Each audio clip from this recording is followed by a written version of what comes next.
Welcome to Fantasy Football Aces. It's your boy, William Wolf. I'm back. And we are going to react to week 3 and get into this thought process about waiver wires as we do every week. We're not going to just give you a list of names that you should be going after in waiver wires. We're going to be giving you reasons why you should be going after them, how much you should be bidding based upon your team, and reasons why you believe that you should spend money on certain players and lay off others.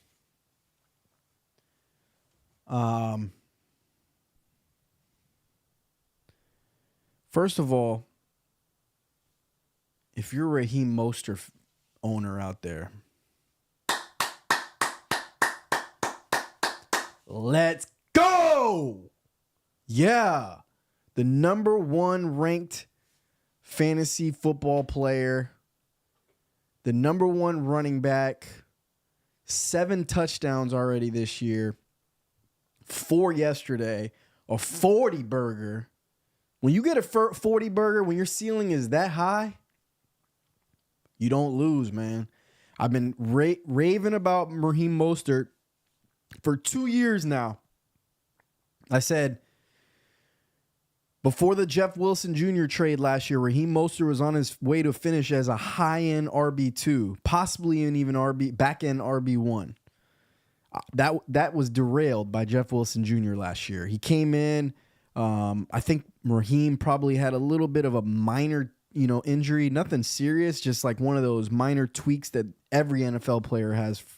To be frank, when you go through an NFL season of 17 games, everybody's hurt. There's not one single person healthy by week 10. But yeah, Jeff Wilson came over because, he was fresh coming from San Francisco. He didn't play much. He played a little bit, but he was just featured in a couple games. They had other ideas with Mitchell, but he got hurt. Then they traded for Christian McCaffrey, and they shipped him, right? He comes over, and he looked good.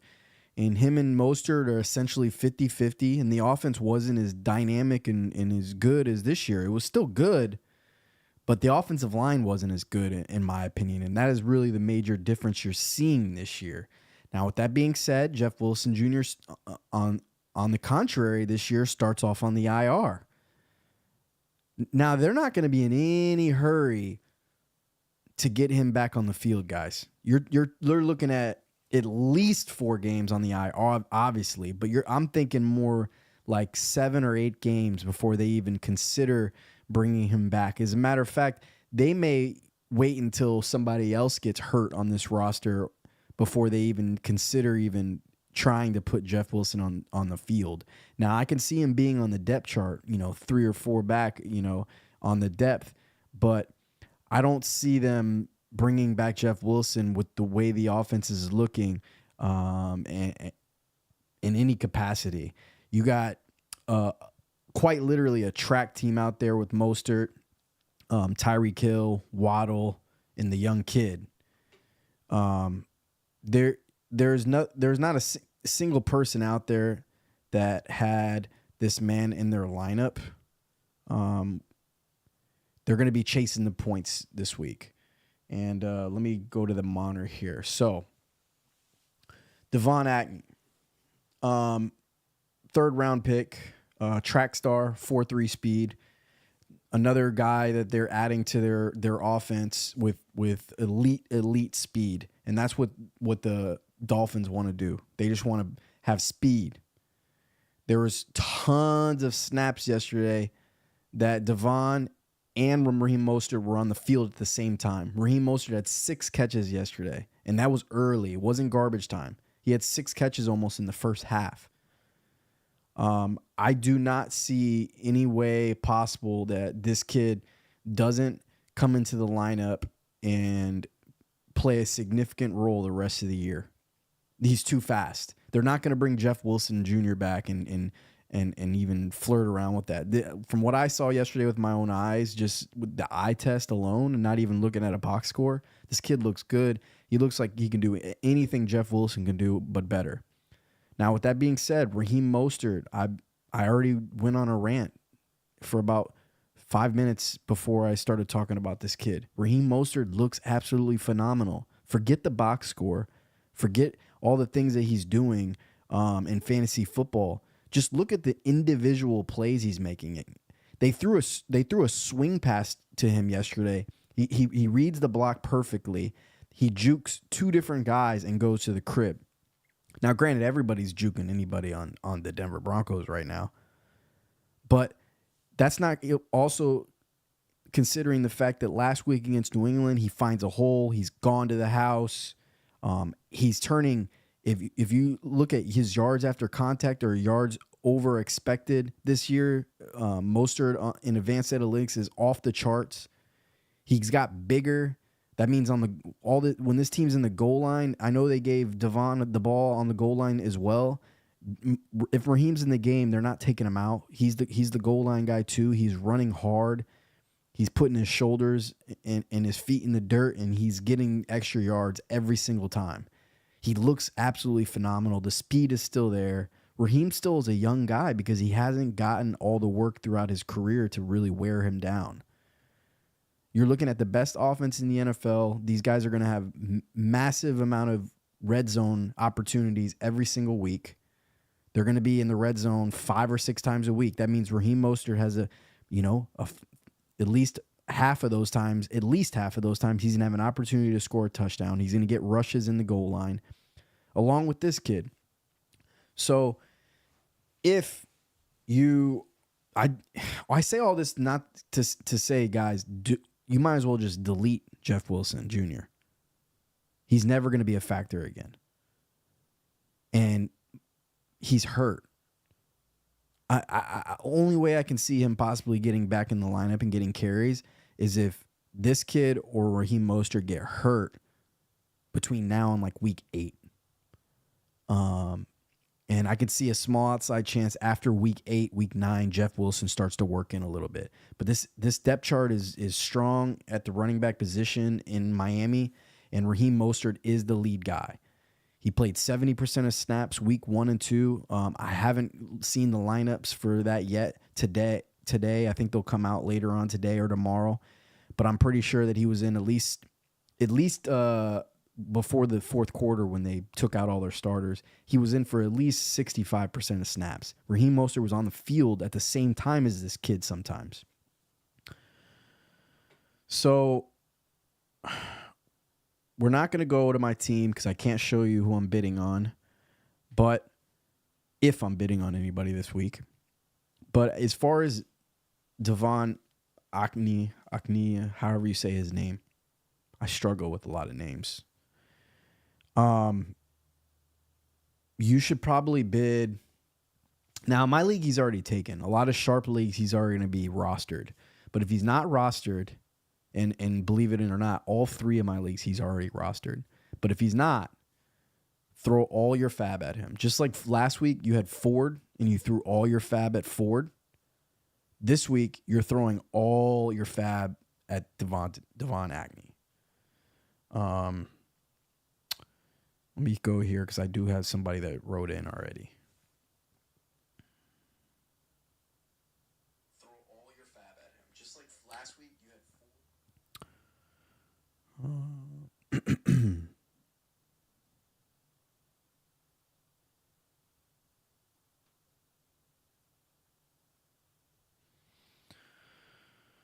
Let's see here. I don't know why the chat's not coming up like it normally does.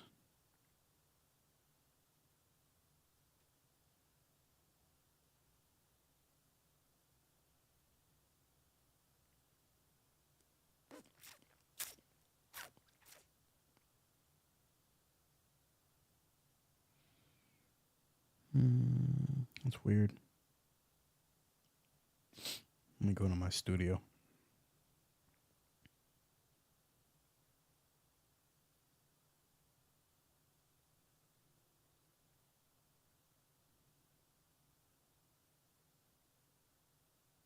Yeah, it's not going to work that way.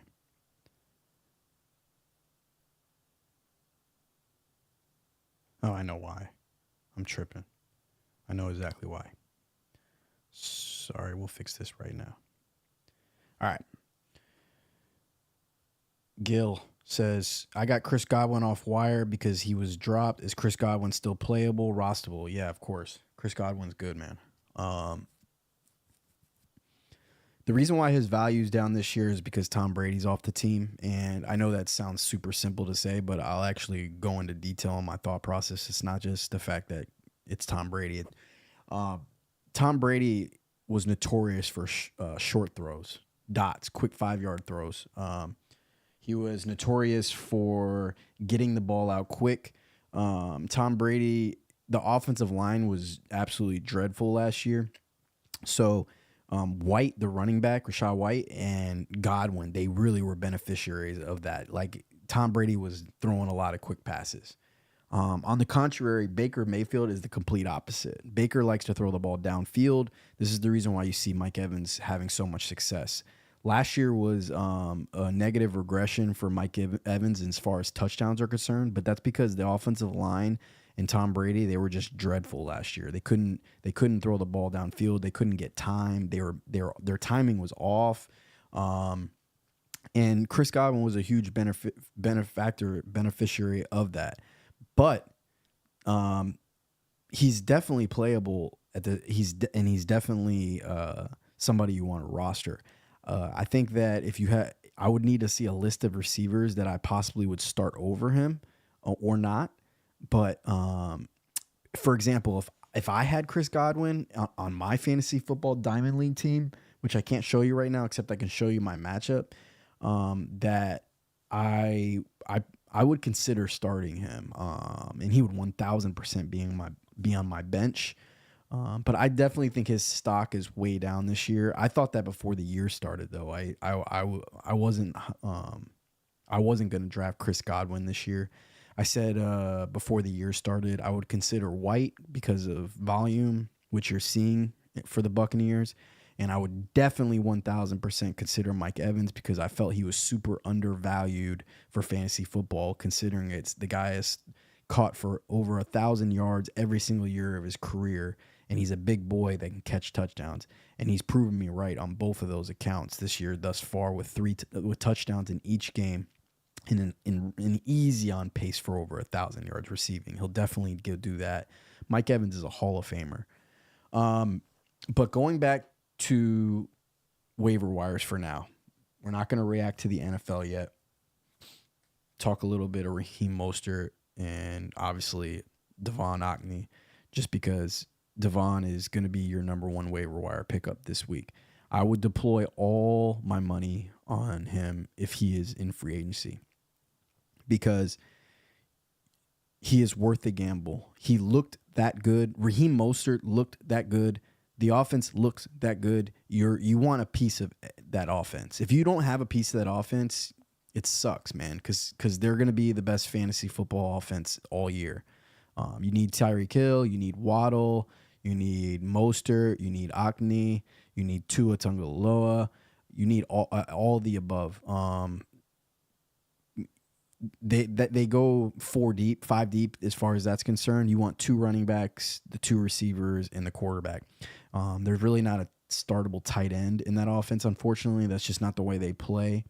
I think that Berrios and those other gentlemen that they have as their third receivers, they're not going to get enough run where they're worth starting. But they have the obvious zone blocking scheme for running. Their offensive line looks elite this year, and it looks like they're opening up big holes. People are scared of Tyreek Hill, so the boxes are always weak for Mostert and company, and it just leads to very efficient running. You don't necessarily need more than 10 or 11 carries from Raheem Mostert or Devon Achane because they're so efficient. They're going to average 6-7 yards a carry. And you ask yourself, well, if they average 6 or 7 yards a carry, why don't they run the ball every single time? Well, if they started doing that, then yeah, the efficiency would go down and defenses would play differently. They would try to stop the run more, but often than not. But defenses don't have a clue right now against Miami. They're just out there in base, and they're trying to make sure that they stop an explosive from Tyreek Hill, and it's tough for them because they're so worried about the speed and the personnel that they're not even able to actually be out on the defense as an individual and try to almost predict what the play is going to be. Essentially, they have no idea. They're out there in base and they're just trying to stop whatever is in front of them. They're not even really predicting what's going on. And I say that because the Dolphins were running the same play kind of over and over yesterday, and it just couldn't be stopped. I know that could be a really bad Denver Broncos defense, but it looks like Miami's putting up points against everybody. Los Angeles Chargers, for example, they looked better on defense yesterday against Minnesota than they did against Miami. I just think that there's just so much speed there. They didn't even have Waddle yesterday, that you're just going to want to start everybody in that offense. Now, when you get back to answering questions, would you take Godwin over the likes of Dell or Palmer? No. I think Tank Dell has to be in your lineup every single week from here on out.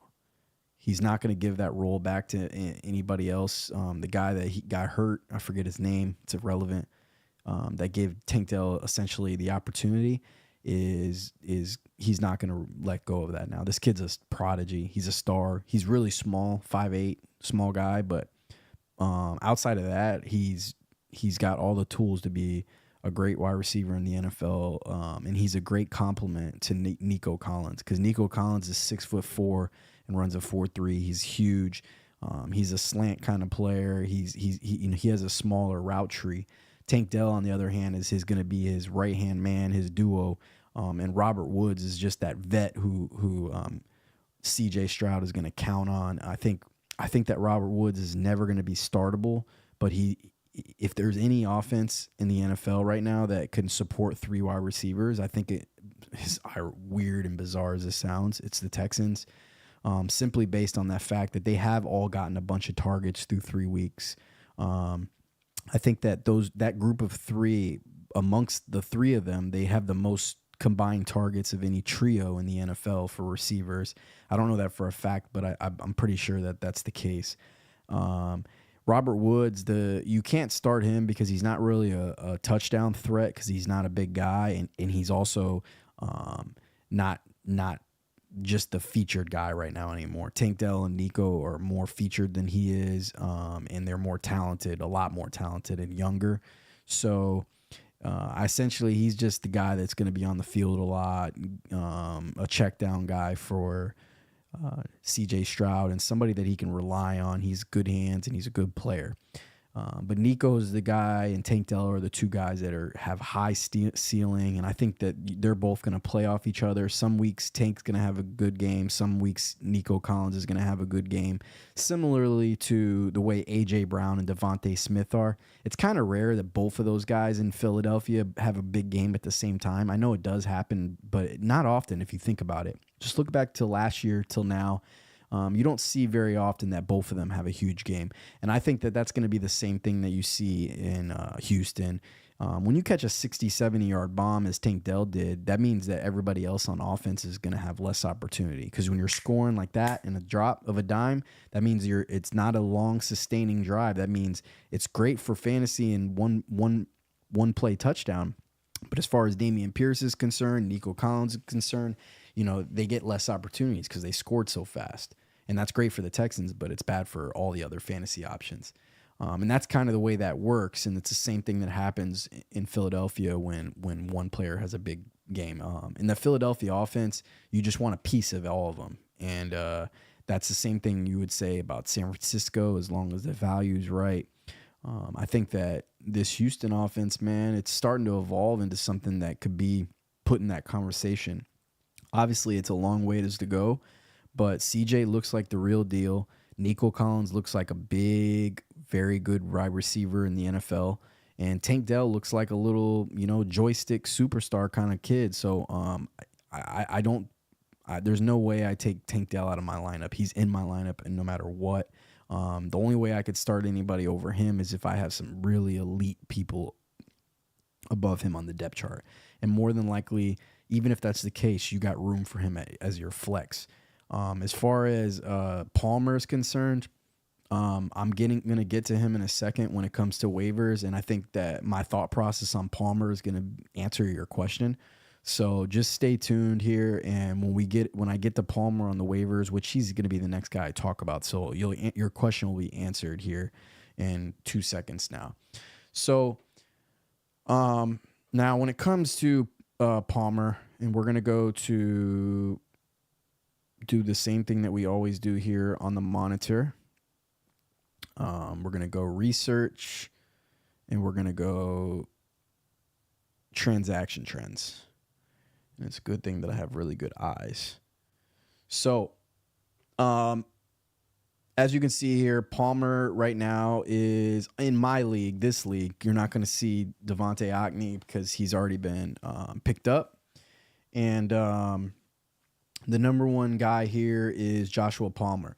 Now, the reason why you do not see Quentin Johnston on here is because FFA Fantasy Football Aces already has Quentin Johnston on his team. And I drafted him, and I've been waiting patiently for him. And if you follow me and follow all of my episodes, I've said all along, stay patient with Quentin Johnston. He's a number one receiver. I meant to say he's a first-round pick. He's super talented. He's shifty. He's got height. He's got speed. He's got it all. He just needs his opportunity. The Chargers drafted him in the first round because I believe that they believe that he would be the replacement for Mike Williams. Now, Mike Williams is going to be coming up on his contract soon, so that's the reason why they were preparing for Quentin Johnston, and I believe that's the reason why they drafted him, and I believe that's the reason why they were easing him in, because he's still behind Mike Williams and Keenan Allen on the depth chart, but both of those guys are older. They've got to think about the future, so they spent this first-round pick so he can sit behind Keenan Allen and Mike Williams and grow and learn and get better and learn the plays and understand the offense before he's deployed.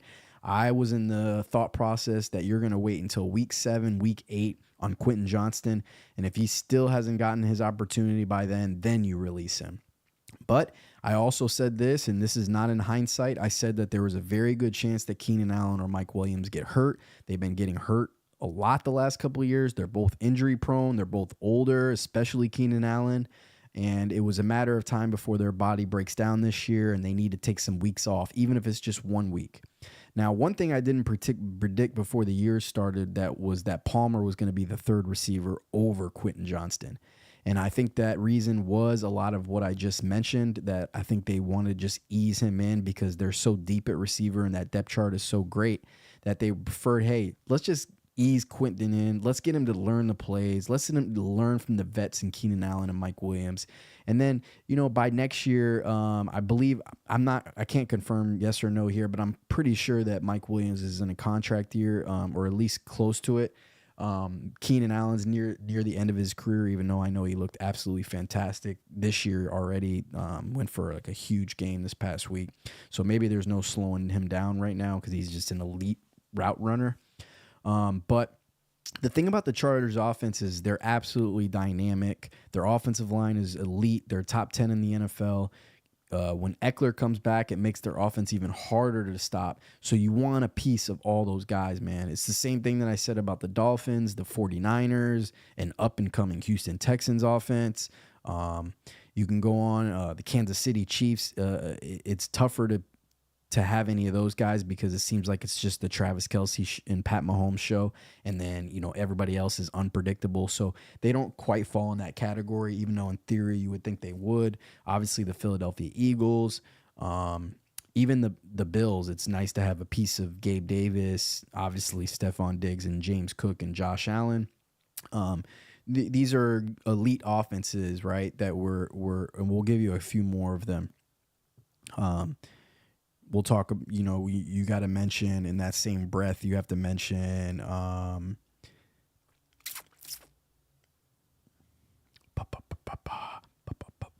matter of fact, that's all Detroit Lions. That's the last one.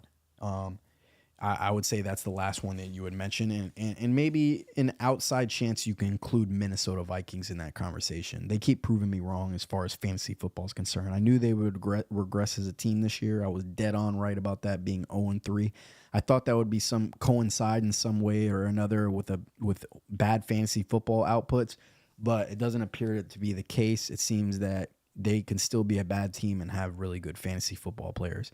Now, Kirk Cousins is leading fantasy football right now for quarterbacks. So, with that being said, I would bid. Now, this is coming from a guy who owns Quentin Johnston already. If you're out there and you already have Quentin Johnston on your team, then I would tread very lightly on Joshua Palmer. Without a doubt, one of them is going to be a waste of money.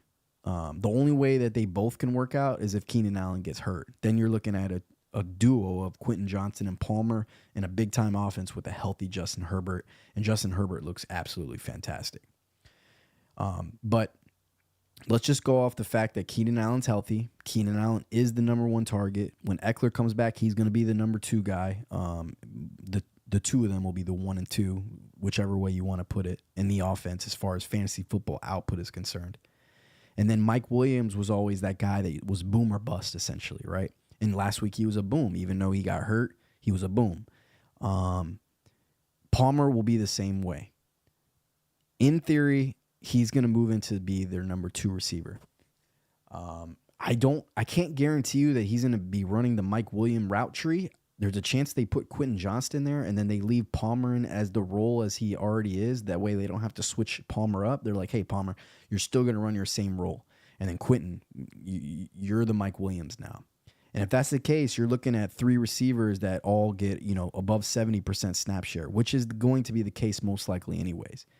I think there's a real small outside chance that they leave Quentin Johnston on the bench and then they upgrade another receiver somewhere, move Palmer to the 2, and then move another receiver to the 3. And I'll give you that name right now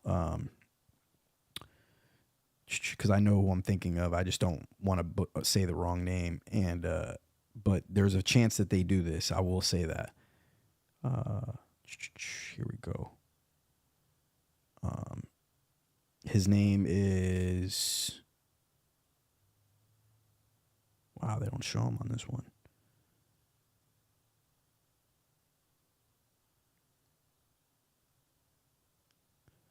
Sorry. I want to get this right. Jalen Guyton. But apparently Jalen Guyton's out. I didn't know that. But that was the guy I was thinking of. News. Let's see what his news is. There is none. I don't know what's going on there, but I guess Quentin's gonna be the guy that comes into your lineup, right? So Palmer's a really tricky one, but I will say this. Long term, throughout this rest of this year, I think you need to be bidding. If Quentin Johnston's in free agency, you need to be bidding more money on Quentin than Palmer. If you have depth at wide receiver, go after Quentin Johnston. You may find a home run this year.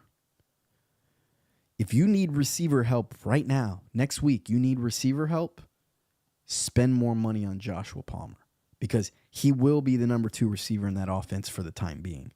I can't guarantee you that he's going to play well, because he's been in the league and we know who he is and what he can do. On the other hand, we don't know what Quentin can totally do in the NFL yet. We do have, a guy that was successful in college throughout his college career. He has all the different intangibles to be an elite wide receiver in the NFL: size, speed, athletic ability. But I believe that the Chargers are going to, at first, have a 90% snap share between Keenan Allen and Palmer at all times. You're going to see a 3 receiver set with Quentin Johnston in the game, but you'll see him probably in for the same amount of snaps Palmer was in before Mike Williams was injured, which was about 60-70%. And I think that if you need short-term help, The Chargers are an elite offense, and you should probably bid, 20 to 30% of fab on Palmer. You're all in on Devon Ackney, but your backup plan is getting Palmer for cheaper. I think that if you need receiver help tomorrow, and when I say tomorrow, I mean this coming week, prioritize coming after Palmer, because at the very least, he's going to be on the field quite a bit in a good offense. And he'll have opportunities. He's a big boy. That means he's going to get red zone targets. And I think there's a reason why he was starting over Quentin Johnston in the first place. I think Quentin's your better long-term play, but Palmer is the guy for the time being. He's somebody they can rely on better. He knows the plays. He's been in the offense for quite a while. They can rely on him. Justin Herbert can rely on him. Quentin, who's to say that he doesn't run, the go when he's supposed to be running this 10-yard stop, and they're not on the same page. He doesn't understand the offensive language. When you're a receiver, when that quarterback's given that long play, you really only need to know one part of that play to understand what you're supposed to do on that individual play. But a rookie, depending on their intellect, it could take quite a while for them to learn. And that doesn't just mean rookie. That can mean somebody moving from another team to another team, and it's like learning French when you know English. It could be difficult. So if you're a Quentin Johnston owner already, like I am, you're extremely excited, but you're not deploying them yet. It's a wait and see approach. You're like, let's see what this turns out to be. I'm very, very, very excited though. This is exactly what I hoped for, guys. It happened early too. Week 3, I mean, I predicted Keenan Allen or Mike Williams would get hurt and Quentin would end up getting his opportunity, and then when he gets his opportunity, he never gives it back. But this is happening in week 3 now, guys, and it's not even just a small hamstring injury like what I thought it could be. You're talking about a season-ending injury. Quentin Johnston, a first-round pick, is going to be given an opportunity. And I think that means if you believe in the talent, which I do, long-term success. Palmer, short-term. I can't emphasize that enough. I think that you should be bidding 20% of your fab on him if you need him right away.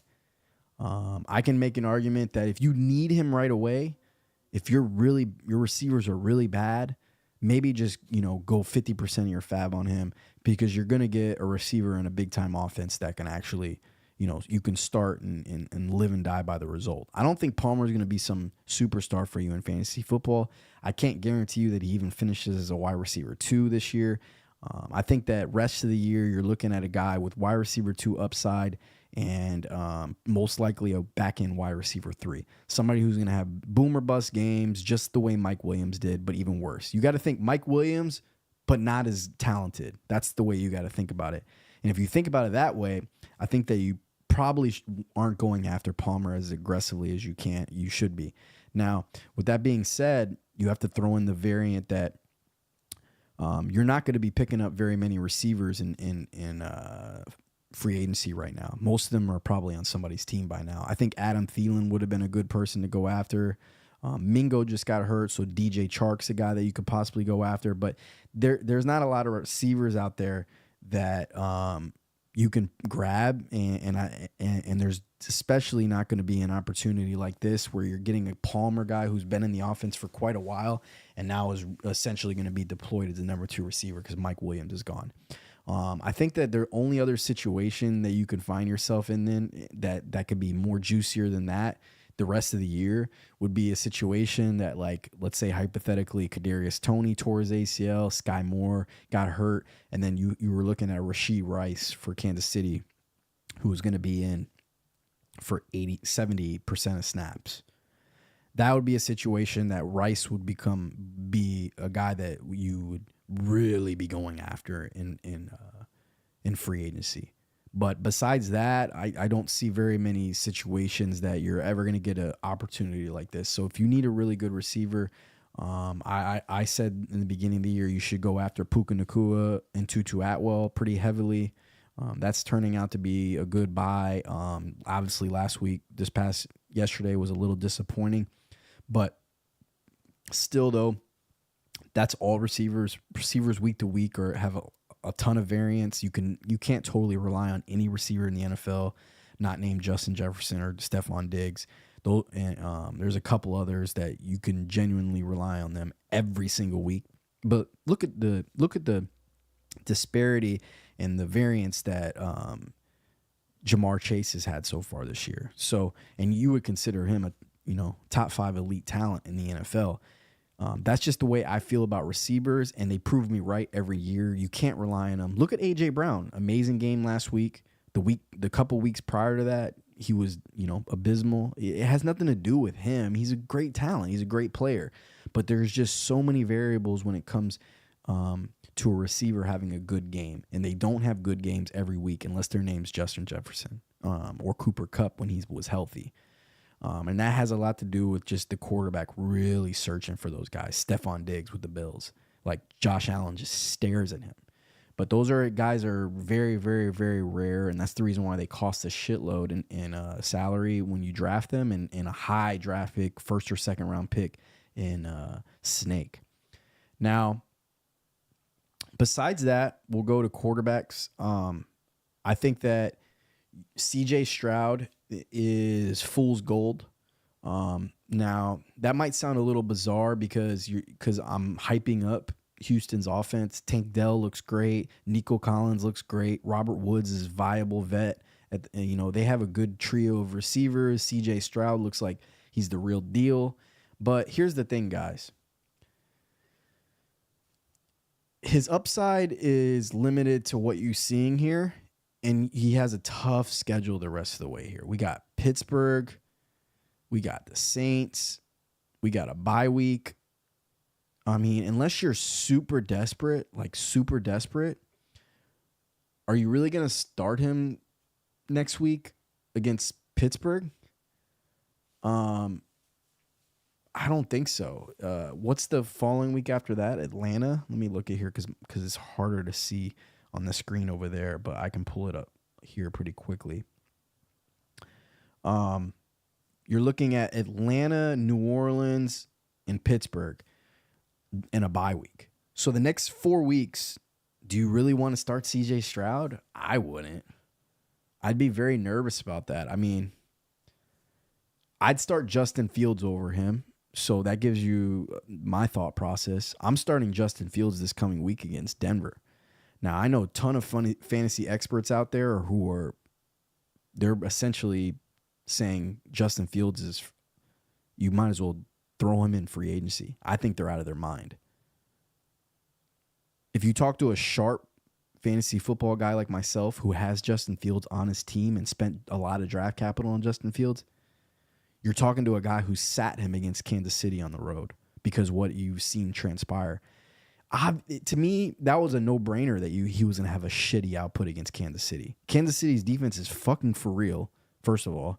Second of all, they have a defensive tackle named Chris Jones who I knew was going to disrupt that game and disrupt anything that the Bears wanted to do. Throw in the fact that they're a blitzing, aggressive defense. You're not going to see a ton of opportunity for Justin Fields to run. I thought it was an easy sit last week with Justin Fields. Now, before the year started, I'd be lying if I didn't say Justin Fields wasn't a must start every single week, no matter who he was playing. But after what you saw transpire in week 1 and 2, you had to pivot. And that's exactly what I did. I picked up Matthew Stafford. I have Matthew Stafford as a guy who I can now pick and choose between him and Justin. And I think C.J. Stroud would be another guy that's a candidate to do that if he had a better schedule coming up. Because the next 4 weeks, they're tough, man. I mean, you could look ahead to, week 8 and on. He gets Carolina, Tampa Bay, Cincinnati, Arizona, Jacksonville, Denver. I mean, but I don't know. I think there's a lot of other quarterbacks out there that you can go after. I wouldn't I mean, I wouldn't mind putting him on your bench and seeing, I guess, but I wouldn't spend any significant fab on it. Yeah, I'm high. I think you're going to see a bounce back week from Justin Fields against Denver for fantasy. I'm not saying that he's going to be lighting it up for 300 yards and 3 touchdowns throwing the ball and the Bears get a win and they look like they're on their path to being a decent team again. No, I think the Bears are one of the worst teams in the NFL, if not the worst, and they'll continue to do so. But I think that Denver Broncos are a perfect team for Fields to get on track for fantasy. I can see him rushing for at least 60 yards. I can see him possibly rushing for 2 touchdowns. I see him throwing for another. You're looking at a guy who's probably going to throw for 200 yards, 1 touchdown, 1 pick, and probably 60 yards and a touchdown. So if he does that, you're looking at, 28 points in fantasy. That's a fucking great output. I don't really see how the Broncos are going to be able to stop him. I don't think the Broncos can stop shit. I think that their defense, along with the Bears, are dreadful. You might see like great fantasy outputs from everybody on both teams, including Herbert bouncing back, Jared Jeudy having a good game, Sutton having a good game, Russell Wilson having a good game, Justin Fields having a good game, DJ Moore having a good game. I can see that happening, and I can also see both teams just being absolutely dog shit on offense and it being a low-scoring game, and I'm completely wrong. So there's many different paths in that game, but I believe Justin will bounce back. And the only reason why I'm even on that topic longer than I should have is because I have Justin Fields, and I want people to understand my thought process on when I'm starting and when I'm not. Because last week I started Stafford. And Stafford, he was extremely disappointing against the Rams last night, but we'll get into that later when I react to the NFL. So I think as far as quarterbacks, that's about it. You may want to eye Kyler Murray because he's going to be coming back a little later. In the Arizona Cardinals, they look like they're viable this year. They look like they're better than what we expected. They've been in competitive games all 3 weeks. I think that Kyler Murray, when he comes back, maybe he's a little steal. Maybe he's some insurance for Justin Fields owners, essentially. We talked about Joshua Palmer already and my thought process there. I don't think that there's any other receiver out there besides DJ Chark that you should be going after. You could possibly spend $6 or $7 on DJ if you are desperate for a receiver, but I wouldn't break the bank on him, especially if Bryce Young comes back, because I believe that Andy Dalton was good for that offense. That's the reason why I started Adam Thielen in my DraftKings lineup, because I just thought that Andy Dalton would give them a boost, which he did. I know I mentioned about having a little piece of every single part of the Miami Dolphins offense, but I don't think you're getting enough from Berrios, so I wouldn't go after him. Now, I know another popular name that you're hearing amongst fantasy experts out there, and somebody that you're hearing about, is the third receiver for the Colts. He may be rostered already in my league, so let me get a closer look because it's hard to see on there, but I'll give you the name here, and I'll give you my thought process on him. I think that he's taken in my league. That's the reason why I'm not seeing him.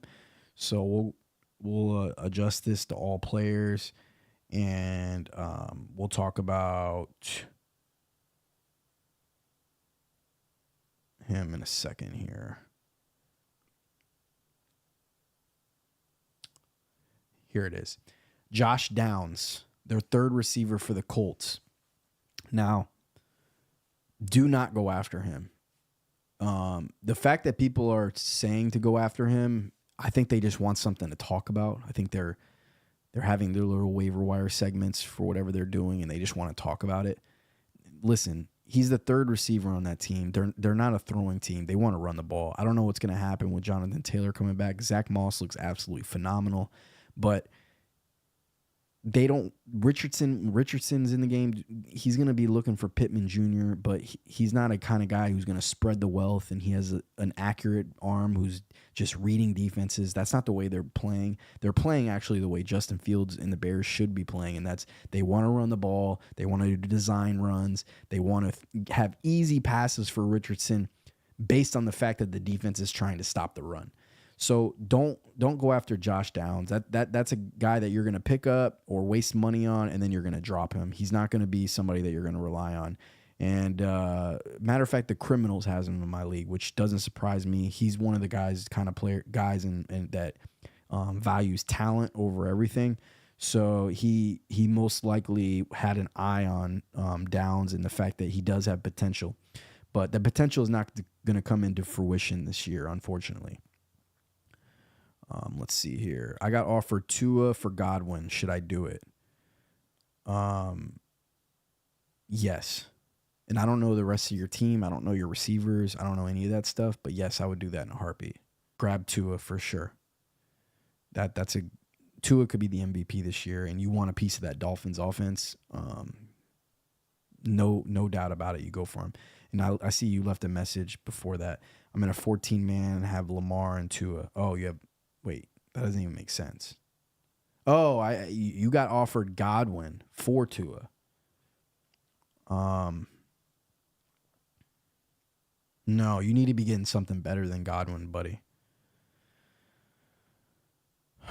You need to be offering Tua for more an elite guy. And I will say this, buddy, and it's just the truth of the matter. It's hard to move quarterbacks in fantasy football because the true value of them doesn't really translate. And more than likely, the only way that something fair happens is if you trade a QB to a team that has a ton of depth at something you need. Like hypothetically, they have like 5 receivers that can all be starters, and they're comfortable with unloading one of the better ones to get the quarterback. That's the only way that works, or running backs in that same kind of scenario. But most of the time, trying to unload a quarterback is so difficult because they're just totally different entities in fantasy football. And usually, when you make trades, they need to be part of a package. That's the only way it really works, if they're part of a package, because typically trades are somewhere with receivers and running backs for receivers and running backs, because they can be implemented into flex positions, et cetera, et cetera. But quarterbacks, on the other hand, 1-for-1, it's so difficult to do. I very rarely ever see that happen, where there's a quarterback for a running back or a quarterback for a receiver, just because they don't match up. Like typically somebody can't unload their receiver for a quarterback, because then they're going to be lacking receivers, and vice versa for running backs. So it needs to be part of a package, but you shouldn't accept Godwin for Tua. You need more value back than that. That's not enough value. Tua can be the MVP this year, and I would be starting Tua over Lamar Jackson, which sounds bizarre, but because I would have, before the year started, I would have never said that. But I'm always to the point where you can never be a prisoner to pre-draft snake rankings or pre-rankings in general. So I'll give you a good example of that. Raheem Mostert was barely draftable in fantasy this year, hypothetically, before Jeff Wilson Jr. was ruled to be on the IR, depending on when you did your draft. And, in auction, Raheem Mostert, I got him for $1. But if you look at his value now, if you redrafted in auction or redrafted in snake, Raheem Mostert would be at least a second rounder, at least. So rankings change, people's value changes. Tua right now would be in snake, would be a second round pick. Anybody wants Tua and part of that, a little piece of that offense, and he's the man fucking controlling the offense. So I always say, like, when you have an offense as dynamic as Miami or Philadelphia, you want the guy running the offense more than anybody else, because or San Francisco, for example, Purdy's not a bad option. The problem is they want to run the ball more in San Francisco, but he's not a bad option, guys, because you want the guy running the offense. When you got a juggernaut of an offense spreading the wealth everywhere, I'll give you another example. The Kansas City Chiefs. You can't predict who's going to be the guy who gets the touchdowns every week and gets the production. But you know the one guy you can count on? The man fucking running the offense, a.k.a. Pat Mahomes, a.k.a. Tua. So, you need more back than that for him. I think that as far as receivers are concerned, we got this up on the screen here now, but we're gonna go back to full so you can see me a little bit better, and I'll just go off all players because my league's really sharp. Tank Dell, he should not be in free agency right now. If Tank Dell is in free agency, you need to be bidding every single dollar of your fab on him. There's no reason he should be on free agency, though. There shouldn't be any league that Tank Dell is available. Tank Dell is a really, really talented player, and that offense looks way better than we ever thought they were going to be. And CJ Stroud looks way better as a rookie than we ever could have predicted. Tank Dell, there's no way he should be on free agency. Adam Thielen, if he is on free agency, which I doubt he is, if he is, I recommend bidding, 15 to 20% of your fab on him. I think that production can continue just simply based off volume. I think when Bryce Young comes back, that hurts Adam Thielen, believe it or not. I think Andy Dalton actually helps Thielen. But I think that, in deep leagues, Thielen's a good receiver to throw out there, especially PPR formats, because he catches a lot of short balls. He's reliable, and he has good hands, and he understands NFL defenses and how to get open in zone. So Adam Thielen, I wouldn't have wanted any Panthers receiver before the year started, but I've already said this, and I'll improvise. I can't even say the word. Improvise. I'll reiterate this again, and that is that you need to adjust. You can't be a prisoner to what you thought before. You need to react to what's going on now. And Adam Thielen is reliable, so yes, I would go after him. We already talked a lot about Devon Achane.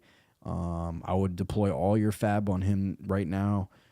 Quentin Johnston, if you are deep at receiver and or you can you have a good team, I recommend bidding 30 to 40% of fab on Quentin Johnston, just because I believe that he could really help you through the bye weeks. And I think that going forward, he can be a superstar in the NFL with this opportunity with Mike Williams gone.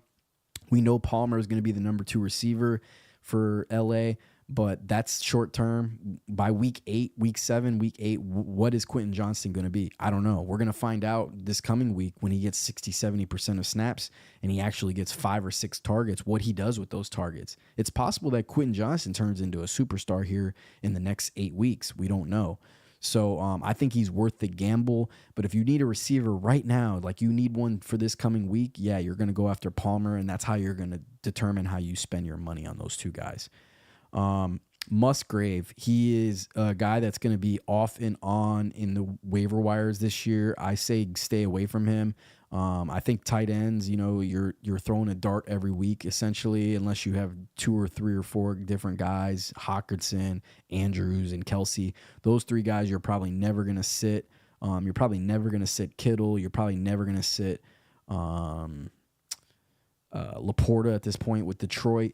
So besides those guys, you're just throwing darts. So I don't mind you getting Luke, but he's one of those kind of players that you're not going to be able to predict when he has a big game, and he's most likely going to be off and on in free agency, meaning somebody's going to pick him up, they're going to try him out, he's going to disappoint, he's going to go back into waivers, et cetera, et cetera, et cetera. So don't waste any money on Luke Musgrave. I know he's got talent and potential, but Jordan Love, he's getting a lot more love than he should.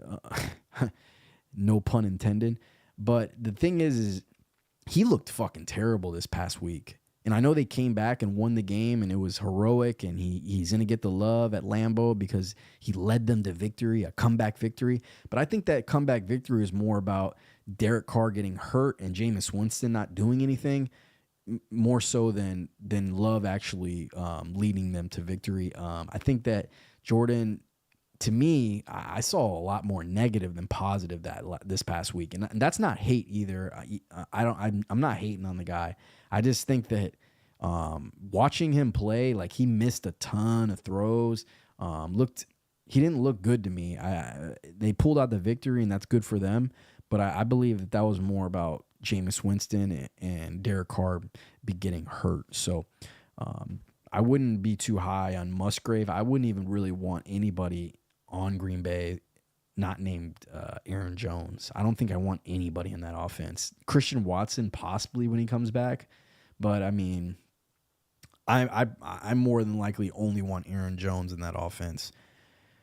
We talked about Josh Downs. I would say that essentially covers everything as far as those guys go. We'll go to defenses. If Cleveland's available, you should be throwing some fab at them. They look like a top 5 defense this year. Pittsburgh, same thing. I think they can be a really good start for you every week in fantasy football. I think that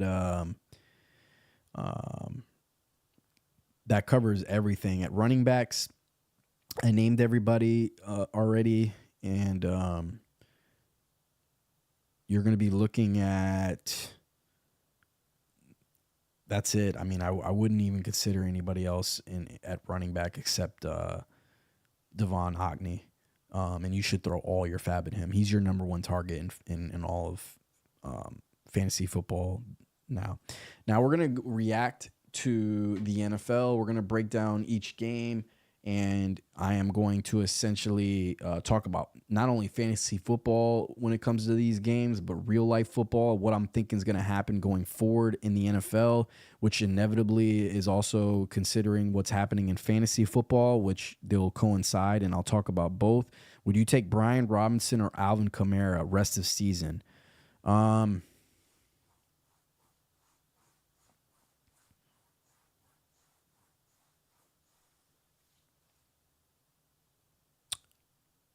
I'd rather have Brian Robinson than Alvin Kamara rest of the season.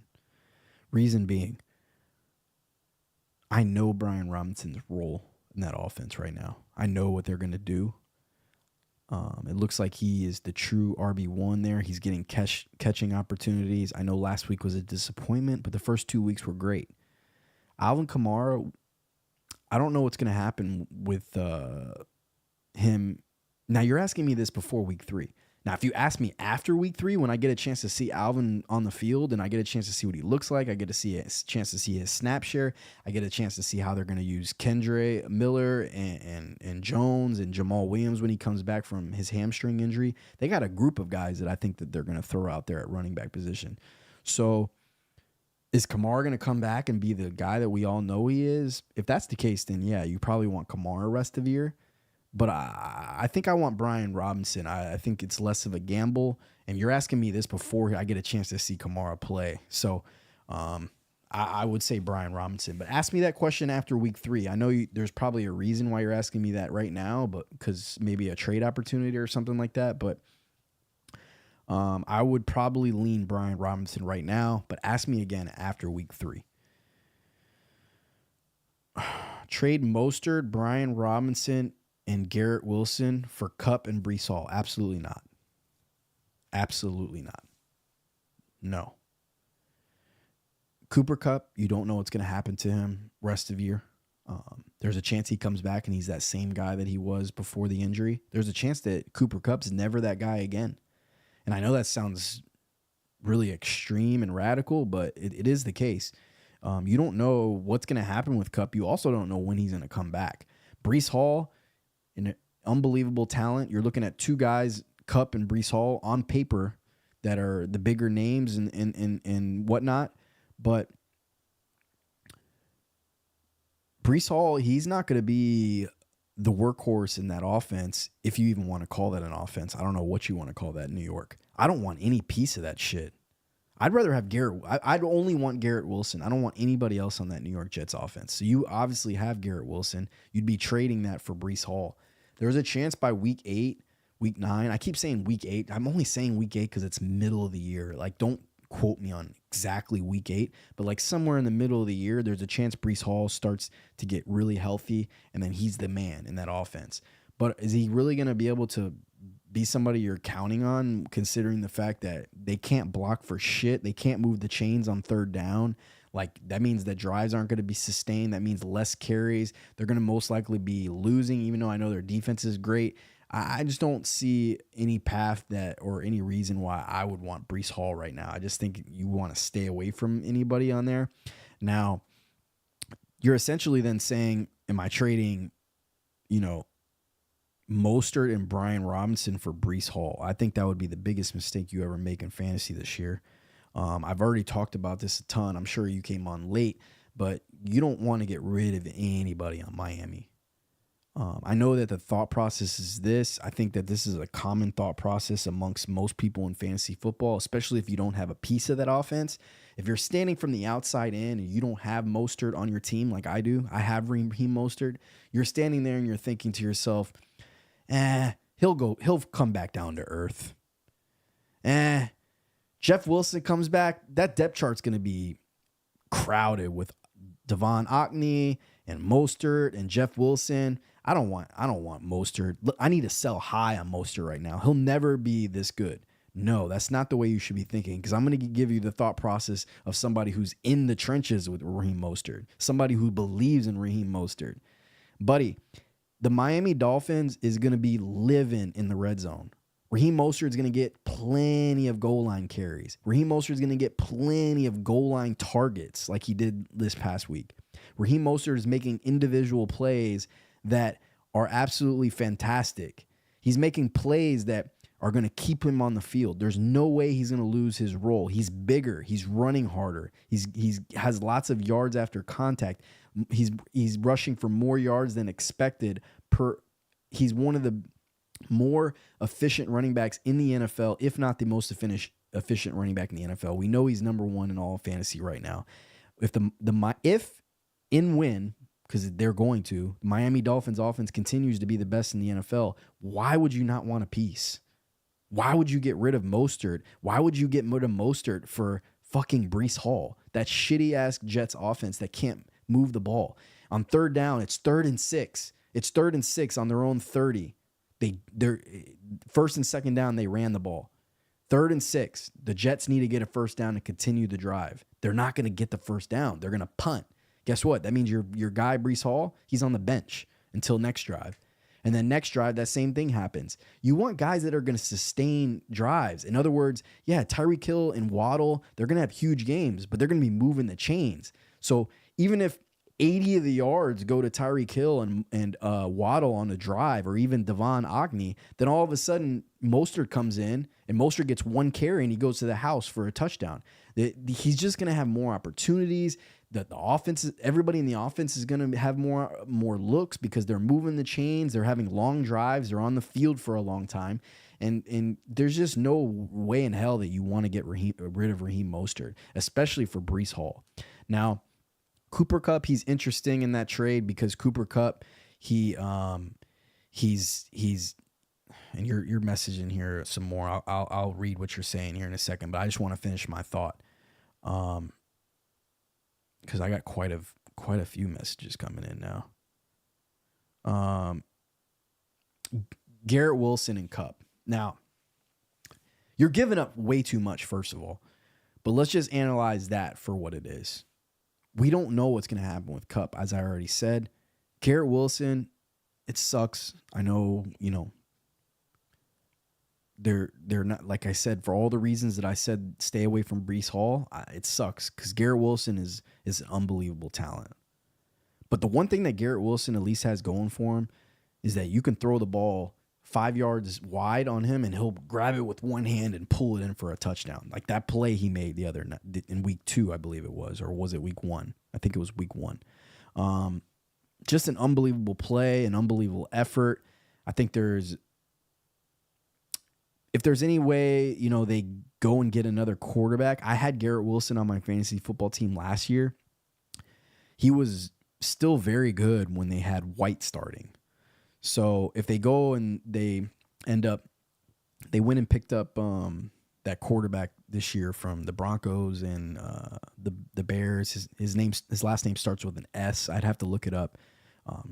I don't know why I can't think of it off my top of my head. My brain's not firing on all cylinders today. But if he gets an opportunity or they go after some other quarterback, I think that Garrett Wilson, is still going to be somebody that you can be happy with his production throughout the year. Trade. Let's see here. Is Achane the real deal, or what was that game a bluff? Listen, man, I hate to say it because I don't want to just repeat myself over and over on this fantasy football podcast this one individually, but I'll say this, brother. Go when this pod's over and I'm not live anymore. Go back to the beginning when I'm talking about that situation and I'm talking about Ocney, and you'll get a full perspective on what I think and how passionate I am. But I'll say this just to give you a brief, quick rundown. That way you don't have to go back if you don't want to. I would bid every single dollar of my fab on Devon Ocney because, as I said to this other gentleman about trading Raheem Mostert, you want a fucking piece of this Dolphins offense. You want a fucking piece. Jeff Wilson, he's going to be extinct. And like I said, I'm about to get passionate and start going on a fucking rant here again. But I'm going to hold back. If you want to hear everything, go back when this pod's over, go back and listen to what I said about Devon and Miami's offense in general. You want a piece of that fucking offense. So yes, he's the real deal. All you have to do is turn on the tape. You're going to see that this kid looked unbelievable. I don't see any way in hell that Jeff Wilson ever gets on the field again. And I think that you're going to see a Raheem Mostert and Devon Ocney show the rest of the year. I meant Mostert or Brian Robinson, not both. I see. I have CMC and Rashad White as my other running backs. Oh, that's very interesting. I don't know. Man, I love Raheem. He's been a great running back when he's healthy, but he's always a question. He hasn't been a question this year. So you need to be operating on what's happening now. You don't need to be operating on what's happening in the past. As a matter of fact, last year he was healthy too. He was fine. Jeff Wilson Jr., before he came, Raheem Mostert was the real deal. I said this already on this pod too, so I'm going to keep repeating myself. Raheem Mostert was the real deal last year before they traded for Jeff Wilson Jr. And believe me, I had a close eye on him because I've had Raheem Mostert back-to-back years. And I loved Raheem Mostert back-to-back years now. Like, he's been elite. He's been a guy I can count on. He's just been a guy that I fucking love, frankly. And this year, more than any year, he looks so big. He looks strong. He didn't lose his speed. He looks quick. He looks shifty. He's catching the ball. They're like... McDaniels just got him at receiver now too. Like, he caught 6 balls in the first half yesterday. I just don't see any way in hell you get rid of him. And the way it sounds like to me, buddy, I wouldn't be making any move. I think that you're trying to get off Garrett Wilson to get Cooper Kupp. I think that's kind of what you're trying to accomplish there. But I would keep your depth, and I would try to possibly move White, or if you made me answer that question gun to head, I'm saying move Brian Robinson, but you're not getting rid of Raheem Mostert. Not in that offense. Miami's you want a fucking piece, guys. Every other fantasy owner out there, every single other one, anybody out there who doesn't have Tyreek Hill, Raheem Mostert, Tua, or Waddle, or now Devon Ocney, those 5 guys, if you don't have them, every single one of your managers in the other fantasy in your league hates your fucking guts. They hate you. They're like, we need Miami to come back down to earth. If not, they're gonna fucking ball.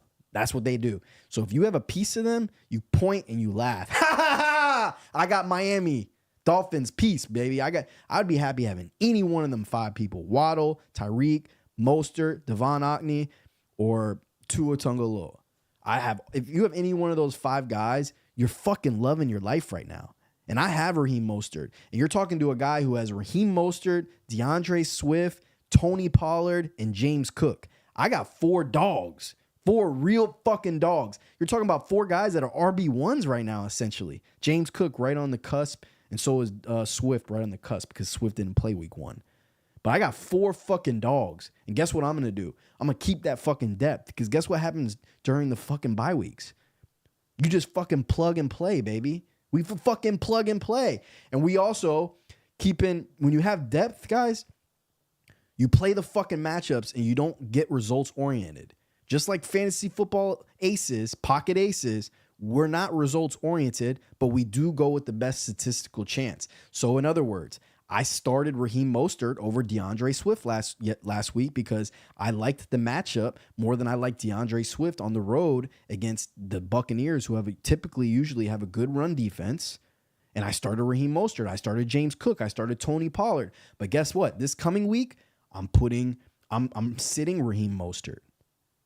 And I know that sounds fucking ass backwards when I'm telling you need to have a piece of all the Miami offense, which it is wild, but I love the matchups. My other matchups this week, I got Tony Pollard going against, has a good matchup. I have James Cook going against Miami. So it's essentially, should I start James Cook or should I start Raheem Mostert?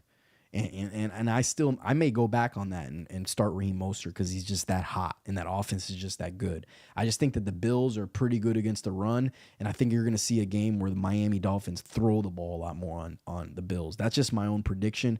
And like I said, I'm not results oriented. I go with what I think is the best statistical chance, and I think that DeAndre Swift, James Cook, and Pollard are the better options just for this coming week. But as far as the future weeks are concerned, come on, man. You're getting an option to play different guys. I don't think I move off any of those people, man. I think you stay put. And you said, what about Rachaad White for Tyler Lockett? The wide receivers are thin. Yeah, I would consider that. I probably wouldn't do it. I'd wait for a better opportunity down the road. I don't know how. I doubt you're desperate right now. It sounds like you have a good team. There's no way you're desperate with a Mostert and a CMC on your team. So just fucking chill out, man. You don't got to make trades, baby. Just sit back and chill. You sound like you're in good position right now. I don't really know where you're weak at, but it don't. You say your receivers are a little weak. Fuck them. Receivers ain't shit anyways. Go after Palmer and for Fab right now. And just sit back and chill. You know, by week 7, week 8, there's going to be people that are desperate. You only make trades in 2 situations, guys. And I really want to emphasize this. You make a trade if you're desperate or if you're taking advantage of somebody else that's desperate. That's the only 2 times you make a trade. So week 4, you got CMC. You got a ton of depth at running back. You got Raheem Mostert. You got Brian Robinson. You got Rachaad White. Bro, chill. Believe me, they're going to be knocking on the door. They're going to be knocking at the door for one of those running backs eventually. Trust me. Don't just wait back. You're good, bro. Those 3 running backs, they're going to carry you to victory. CMC, Raheem Mostert, and I probably would, depending on the matchup, I'm probably going with Brian Robinson most likely. If I like Rachaad White and I like the volume that he's getting. I can't move off Rachaad White. He's getting 70% snap shares. I just can't move off him. Not for a Tyler Lockett. I mean, I don't think I can move off him. I'm waiting. I'm waiting, and then when I'm more desperate for a receiver, if I can't find one in free agency, which you should have already found one. If you have depth like this at running back and your receivers are thin, you should have been going after Puka Nacua. You should have been going after Tutu. You should be going after Palmer. You should be going after Quentin Johnston. You need to keep throwing darts, dart until you find somebody. Nico Collins, guys like that. Because my team is built very similarly, except I picked up Nico Collins and Puka Nacua, and I'm starting them the rest of the year. I just think that they're that good. I have waiver position 8 out of 10 teams. It is, oh, I see. Waivers suck. Waiver positions suck, man. Get in a league that does fab. Is it even worth putting it in claim, just waiting to see who becomes free agent and prove my waiver position next week? No. I like that you asked that question because it is a really strategic question. When I used to play in leagues that there was waiver positions, I was a firm believer that do never save your waiver positions to try to get up to the top, because you can quite literally do that all year and then never get to the top. And on top of that, you could get to the top, and by the time you do, there's never a good enough player that you want to use it on. It'll just be some mediocre motherfucker that you got to use it on because you have to, and then you're going to just hate your life. So in waivers, when you're doing waiver positions, always just use it. If you need somebody, use it, man, because I'm a firm believer that you can have volume when you do that, because these other people that have waivers in the early positions, they're not going to use it at all. They're going to try to wake up in the middle of the night or early morning to pick up the guys they want. And you, on the other hand, could just use them up. You get like 3 or 4 guys that you want, and they can't get any of them at that point because they're saving it for some guy, right? So that's the way I am with that. But you need to get in a fab league, because fab leagues take away all those variables, and the waiver position is a thing of the past. That's terrible. Do I continue to stash Hunter Henry or drop for a wide receiver stash? I've sent some trades to get him out, but I'm not sure I'll get accepted. Yeah, you're not going to get accepted. And I don't know who else you have it besides Hunter Henry, but I think that if your name is not Mark Andrews, Travis Kelce, Hawkinson, or even Laporta, possibly right now, I'm still not convinced yet. George Kittle, I mean, they're all dart throws. I knew that was going to happen with Hunter Henry. He had 2 good weeks in a row, and I'm sure a lot of people had him on the bench. And then all of a sudden they're like, all right, I'm going to play him. He's hot, man. He's playing good. 2 weeks in a row, 13 points. You put him in, and he does nothing. So that's the way Hunter Henry is. That's the way he's been his whole career. And frankly, all the Pats weapons not named Ramondre Stevenson, you don't want any fucking part of them. So I guess to answer your question, I would drop Hunter Henry for a wide receiver stash. Yeah, I'm 2-1 and have scored the second most points so far. Yeah, you got to chill out, bro. You got Wilson, Ridley, and Flowers. Yeah, you got to just relax, buddy. You know, you sit back, drink a beer or whatever your choice is that you like, liquor, maybe a little marijuana. I don't know what you like, but that's what you need to do. You need to relax and chill and enjoy the ride, baby, because you got a good team, baby. I got a good team too this year. I'm 3-0. We'll talk a little about that in a little bit in a second. We're going to react. Hopefully we can react to the NFL here. Yeah, you need to chill the figure report. Your team's good. Just relax, baby. No, don't make any moves. You got a good, deep team. Try to get some more receivers depth off free agency. You know, go after Palmer and Quentin Johnston as my picture and my thumbnail describes. I'm lucky I live in a state where the wire processes at 10 p.m. That's weird that they do it by state. Do I drop Hunter Henry then? I have Waller. Should I grab a wide receiver off wire or Sam Laporta? You should be going after Laporta. I would go after Laporta very hard, actually. It sounds like you're in a 10-man league. There's no way that Sam Laporta should be even available. I'm 3-0. Last undefeated team left. Let's go to 4-0. Yeah, I mean, if you're in this chat right now and you're asking questions and you're undefeated, you just need to chill out, bro. Your team 2-1, same thing. Just chill, man. It's too early in the season, man. You only make trades in 2 scenarios, guys. 1, you're desperate, or 2, you're taking advantage of somebody else that's desperate. And trust me, you'll find those guys, like the guys that locked Nick Chubb. Fast forward to like week 6 when they're desperate for a victory. That's when you can take advantage of them in a package deal. You can steal their best receiver and like give them a bunch of guys that you consider bench guys, but they need to start for them because they need volume opposed to just one guy. That's how you take advantage of that. Giants 49ers, we talked about that on Sunday in my pod because that was a Thursday game, so we're not going to talk about that. But I'm going down a list right now on my computer. We'll talk about the Titans Browns first. If you have DeAndre Hopkins, chill. DeAndre is going to be fine. He's banged up a little bit right now. The offense is really struggling, but they were on the road against an extremely, extremely good Cleveland Browns defense. As a matter of fact, I think Cleveland Browns, there's an argument to be made they could be the best defense in the NFL this year. They've just put it together. Miles is healthy. Denzel Ward is healthy. They just have a really good defense, and I think you saw that on display against Tennessee. They completely locked them up at home. They completely locked up the Bengals at home. It looks like if the Browns are at home, if you have a fantasy football player going against them in Cleveland, you probably want to chill because they're going to get locked up. That's just the way it goes. I believe DeAndre is still going to have volume. He's going to be a guy that could be a wide receiver 3 on your team, a wide receiver 2 on your team. But here's the thing is you have to be a little patient and realize that the Tennessee offense at the moment is very bad.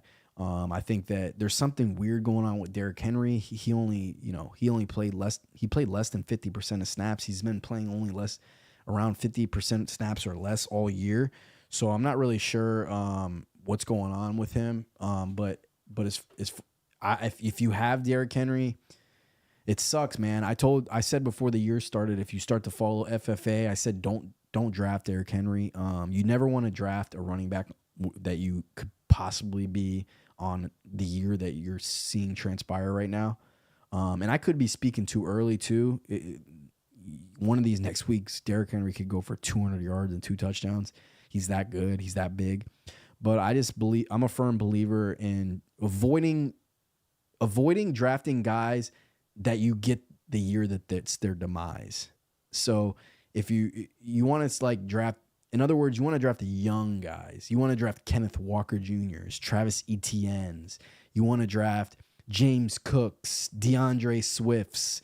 You want to draft even Tony Pollard's, Bijan Robinson's, guys that are young, that have all this potential and they're talented and good offenses, et cetera, opposed to Derrick Henry, who it's possible that he throws up, the downhill dud end of the year kind of, I'm done kind of running back years. I mean, he's been in the league a while now. I'm not saying that that's the case this year. I'm saying that it's possible. I'd be nervous. Ford, for the Browns, I said last week, and you can go look at the tape, I said you need to be bidding every single dollar you have on Jerome Ford. If you have Fab or you have the number one waiver priority, spend it, because you're not going to get a better guy than this in all fantasy the rest of the year. This guy's going to be an RB1, possibly a high-end RB2 in that, because Cleveland Browns have the best offensive line in the NFL, arguably at least top 5, in my opinion, for my money, top 2 or 3. And that means easy yardage, guys. Besides the Eagles' offensive line, the Browns' offensive line, there's a reason it's gonna be easy yardage. And that offense is not even that great. Deshaun Watson is just mediocre to me. But Amari Cooper bounced back. You really only want those 2 guys. I don't want any piece of Joku. I don't want any piece of Deshaun Watson. If you can get off of them, then I would. If you're in a sticky situation like me, where my weak part of my team this year, which is bizarre because I would never think that my weak part of my teams ever is going to be the quarterback. That's probably the case for me.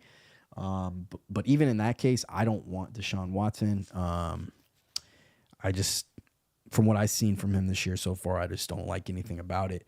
I think that you only want Ford or Cooper in that offense. I think the Browns, as far as a team is concerned, with the way their defense looks, I think that there could be a money team this year. I think that they could be they're on path to winning that division. I picked them to win the division before the year started, so I'm not saying this in hindsight. And I think that Cleveland's going to be a problem this year, all year, because that defense is that good. Moving on to the Falcons and Lions,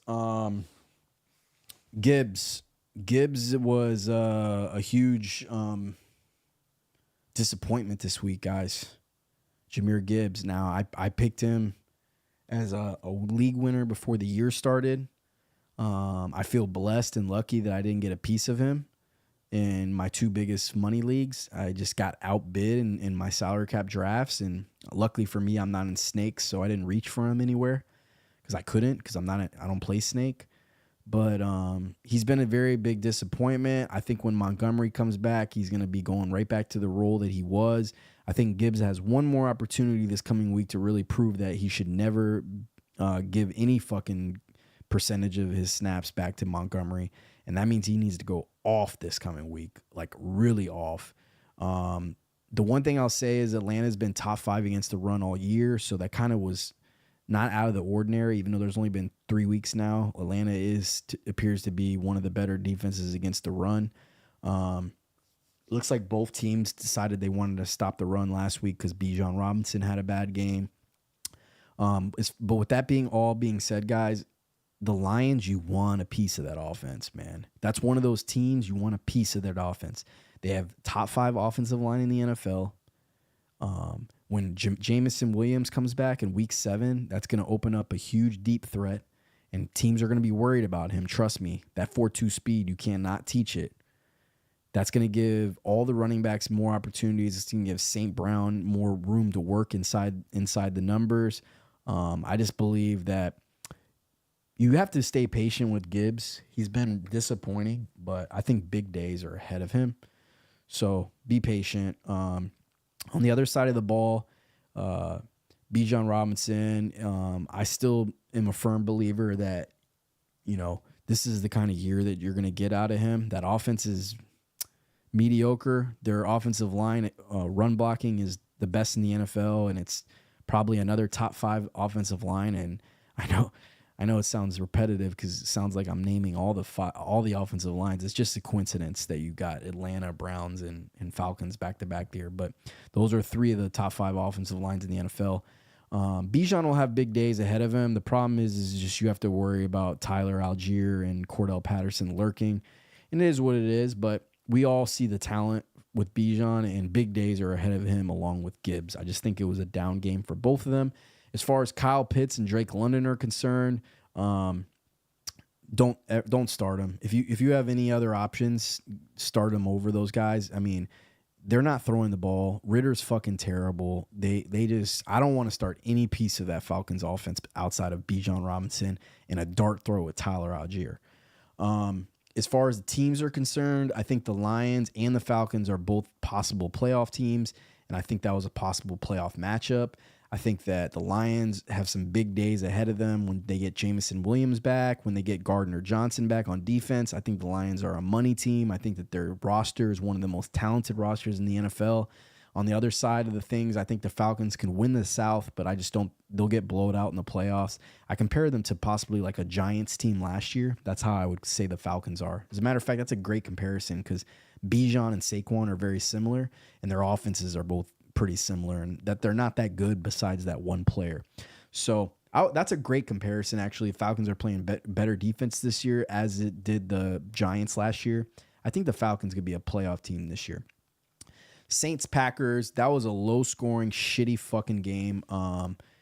Obviously Love made a comeback in the 4th. I've already went over this. I'll say that had a lot more to do with Derek Carr getting hurt and Jameis Winston coming in than actually Love winning the game. That's just my opinion. I don't think he looked that good. He made a ton of throws. I watched that whole game essentially. Wasn't paying attention to it like totally every single snap, but I saw a lot of bad throws by Jordan Love. I still have the same opinion about him as I did in the beginning of the year.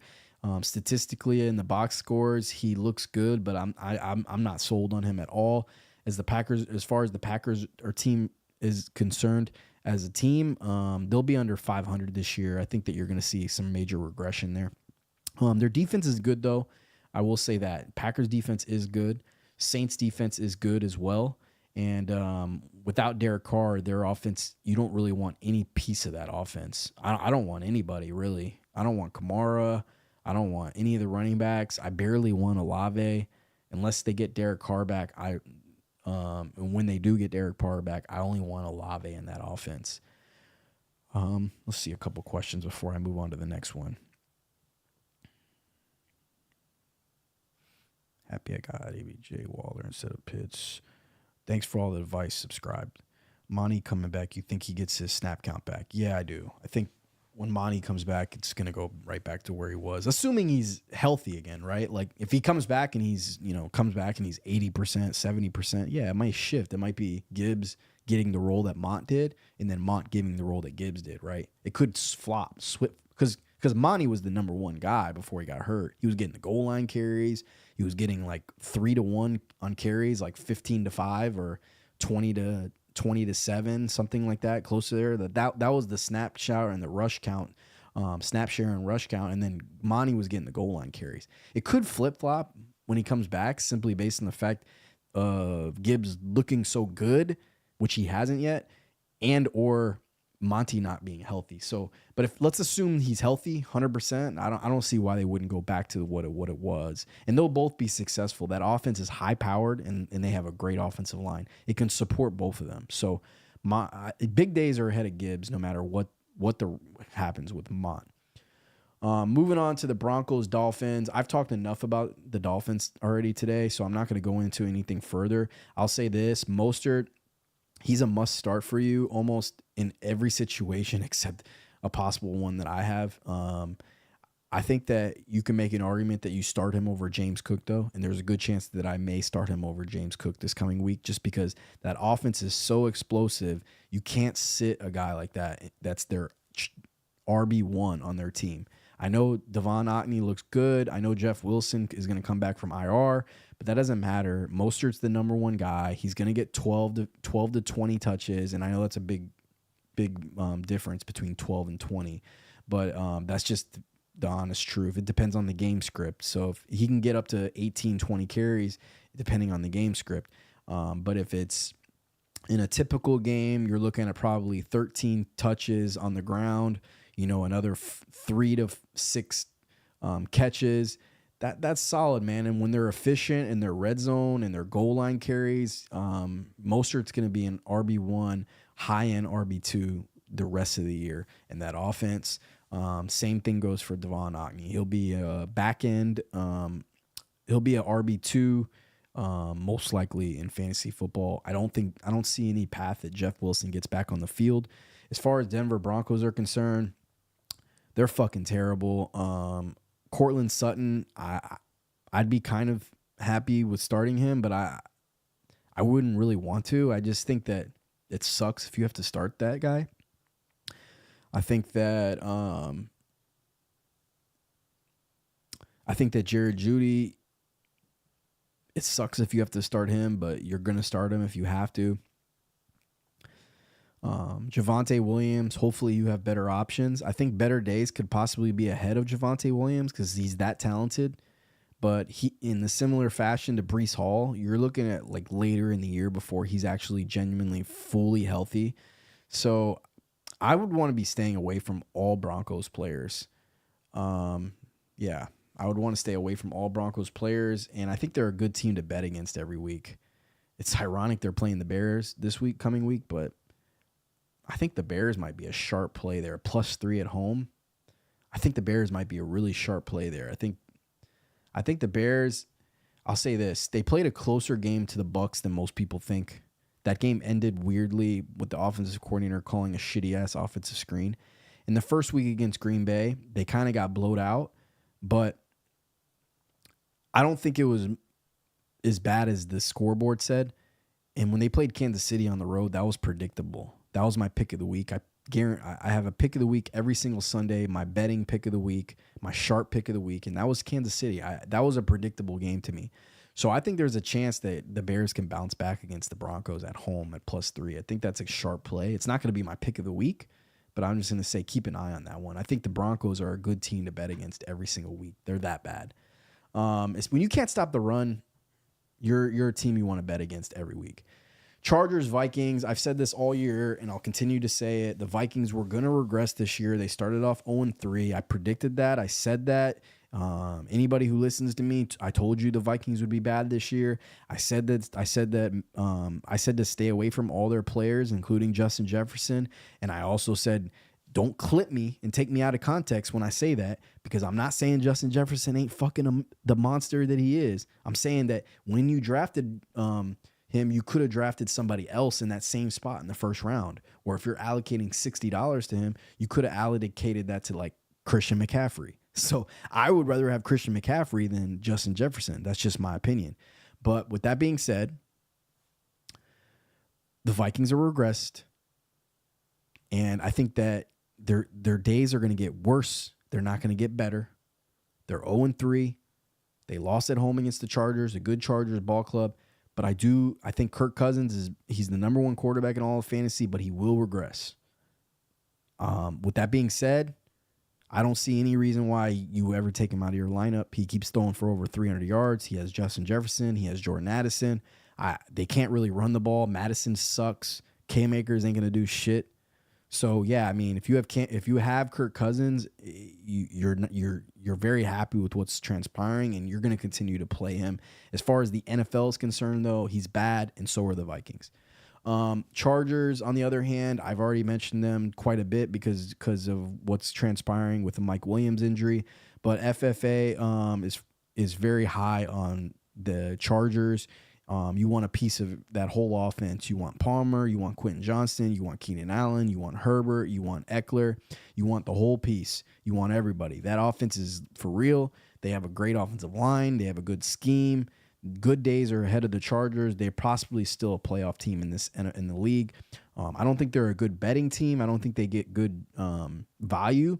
But the Chargers are a team you're going to keep an eye on. There's a lot of talent on that roster. There's no doubt about it. Patriots, Jets.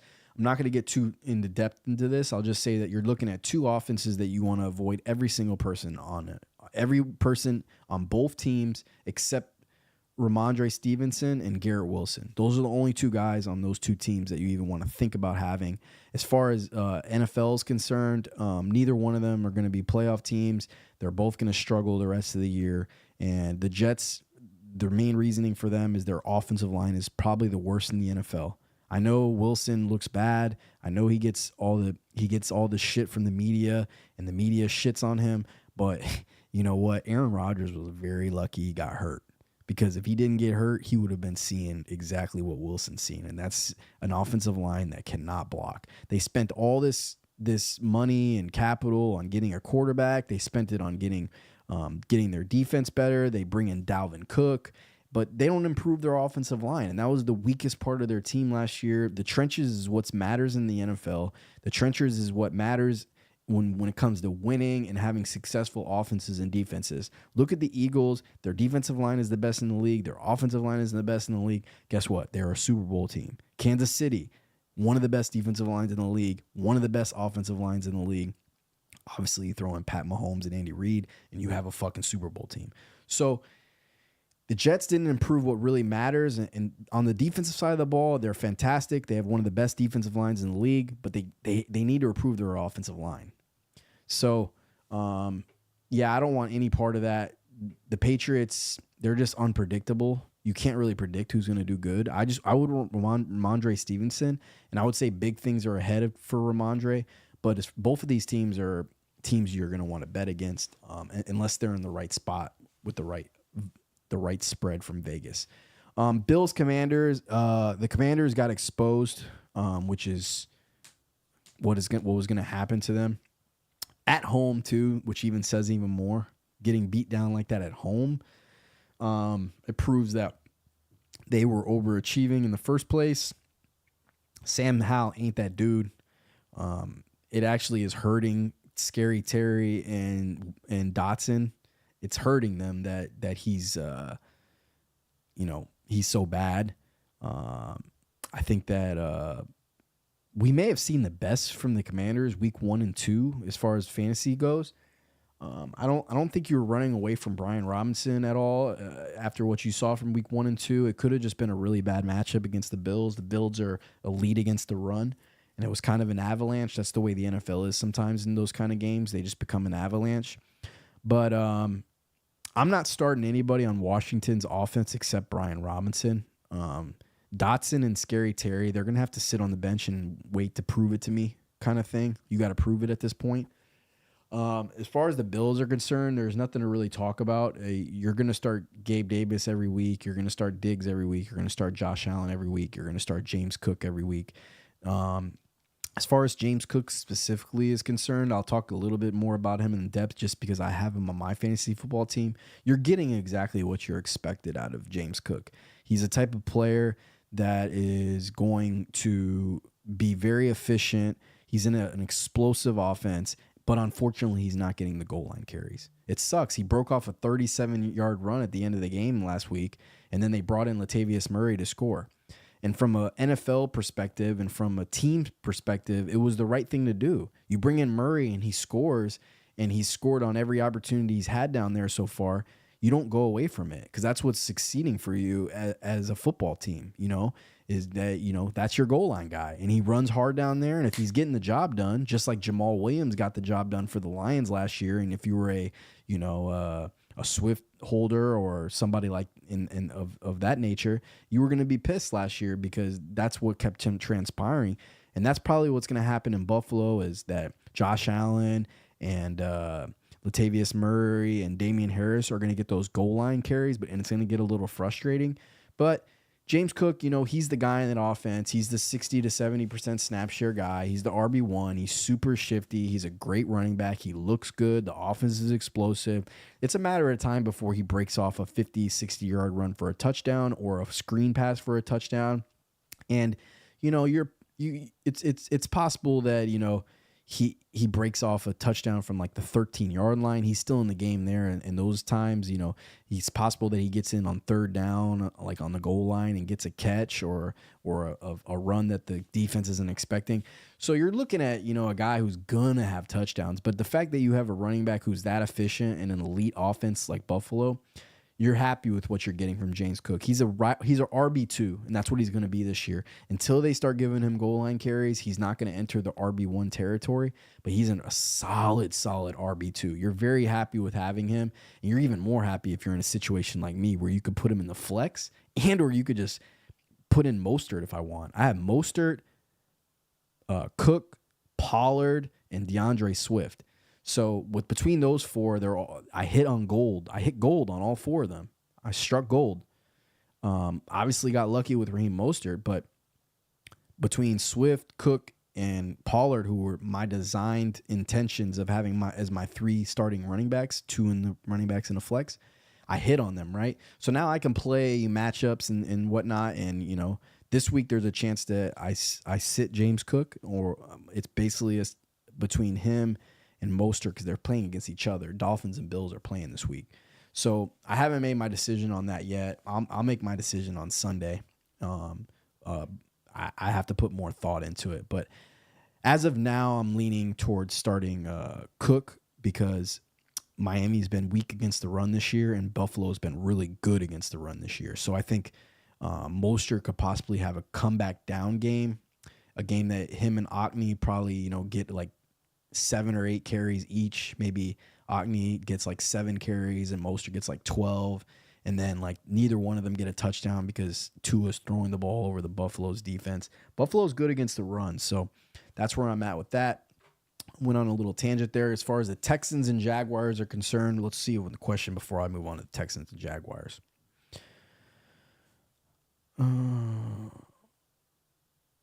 Happy to see Jalen Warren almost getting 50-50 snap. Picked him up last week. Yeah, but I wouldn't want any part of Pittsburgh's offense. They suck, man. They have a good defense and everything, but their offensive line is the worst in the NFL, arguably. Both of their running backs aren't doing shit. Najee Harris, he's even worse. If you have Najee, you might as well sit him on the bench. Moore, 9 targets, 9 receptions. No, I don't like him at all. I would never start Elijah Moore ever. I wouldn't even roster him. Palmer or Quinn Johnson to stash. Think I'll start Tank Dell or both of them, so they'll be stashed. Yeah, I already talked about this a lot. If you need a receiver right now, you take Palmer. If you are thinking about the future, you take Quentin Johnston. And I don't see any reason with going for both unless you're in a waiver wire situation. The waiver wire order thing, whatever the thing's called. I'm in Fab, but I've talked about this in depth already a lot. So you'll have to rewatch the video a little bit. Assuming I benched Buffalo defense this week, who should I pick up? Cleveland Browns, Pittsburgh Steelers. Those are just the 2 off the top of my head. The Chiefs are a really good defense if they're available. The Chiefs are one of the best defenses in the NFL. We'll get to them in a second. I'm on Texans, Jaguars for now. And by the way, I'm going through I'm going through all the games and talking about not only just the NFL and how I feel about teams in general as far as NFL is concerned and the success they're going to have in the NFL, but it's also a correlation to fantasy football too. So you'll hear a lot about defense in this rant. In Texans and Jaguars, I said this already, and I'm going to say it again. You want a piece of all these Texans guys. You want Tank Dell. You want Nico Collins. You want Dameon Pierce. They're going to be in a lot of negative scripts. I know they dominated the Jaguars this week, which kind of took away from C.J. Stroud's opportunity for more targets and Dameon Pierce's opportunity. Tank Dell was the guy that was the fantasy football god in last week's situation, but I could see next week Nico being the guy, or even Robert Woods possibly, or maybe Dameon Pierce has a big game. So Texans, as far as fantasy football is concerned, I want a piece of everybody on that team right now. I think that there's better options than C.J. Stroud according to the schedule. as far as fantasy football is concerned. But CJ looks like a good quarterback, and he looks like a quarterback you can have receivers like Nico and Tank Dell and rely on them. As far as the Jacksonville Jaguars concerned, I think also Texans are a good value team to bet on every week. They're going to get a lot of points every week, and I think they're a team that you can bet on every week because they're better than what Vegas is going to give them credit for. They're a solid team right now. CJ has made a big difference in that team. Coaching has got to be obviously a factor, and they seem like they've been hitting on their draft picks because I like Tank Dell, I like Nico Collins with CJ Stroud, and I like Dameon Pierce. I mean, he runs the ball hard, and it seems like their offensive line's a little bit better this year. Jacksonville has been a huge disappointment the last 2 weeks. I think that going against Kansas City at home, they ran into a team that was desperate. They ran into a Super Bowl winning team. They ran into a defense that is one of the best in the NFL. So I don't fault them for that. But last week was a dud.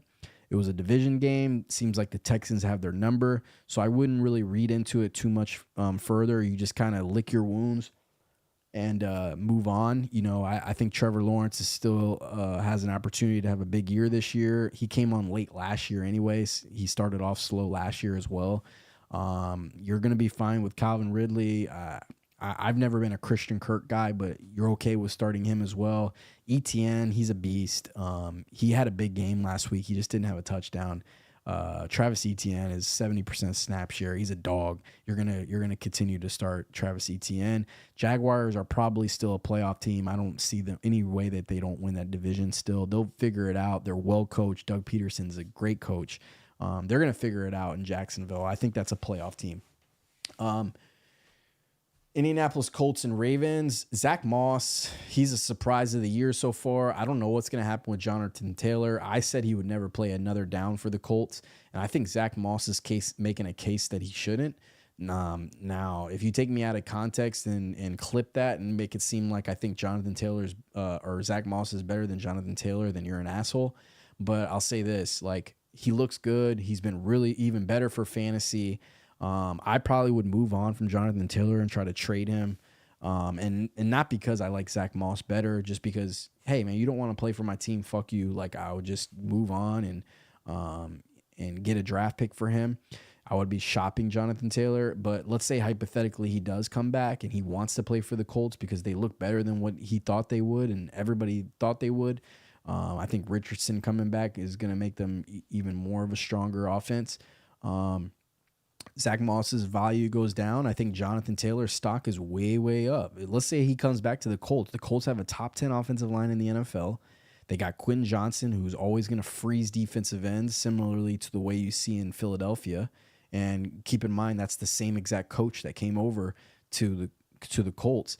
You got Jalen Hurts and Richardson, very comparable.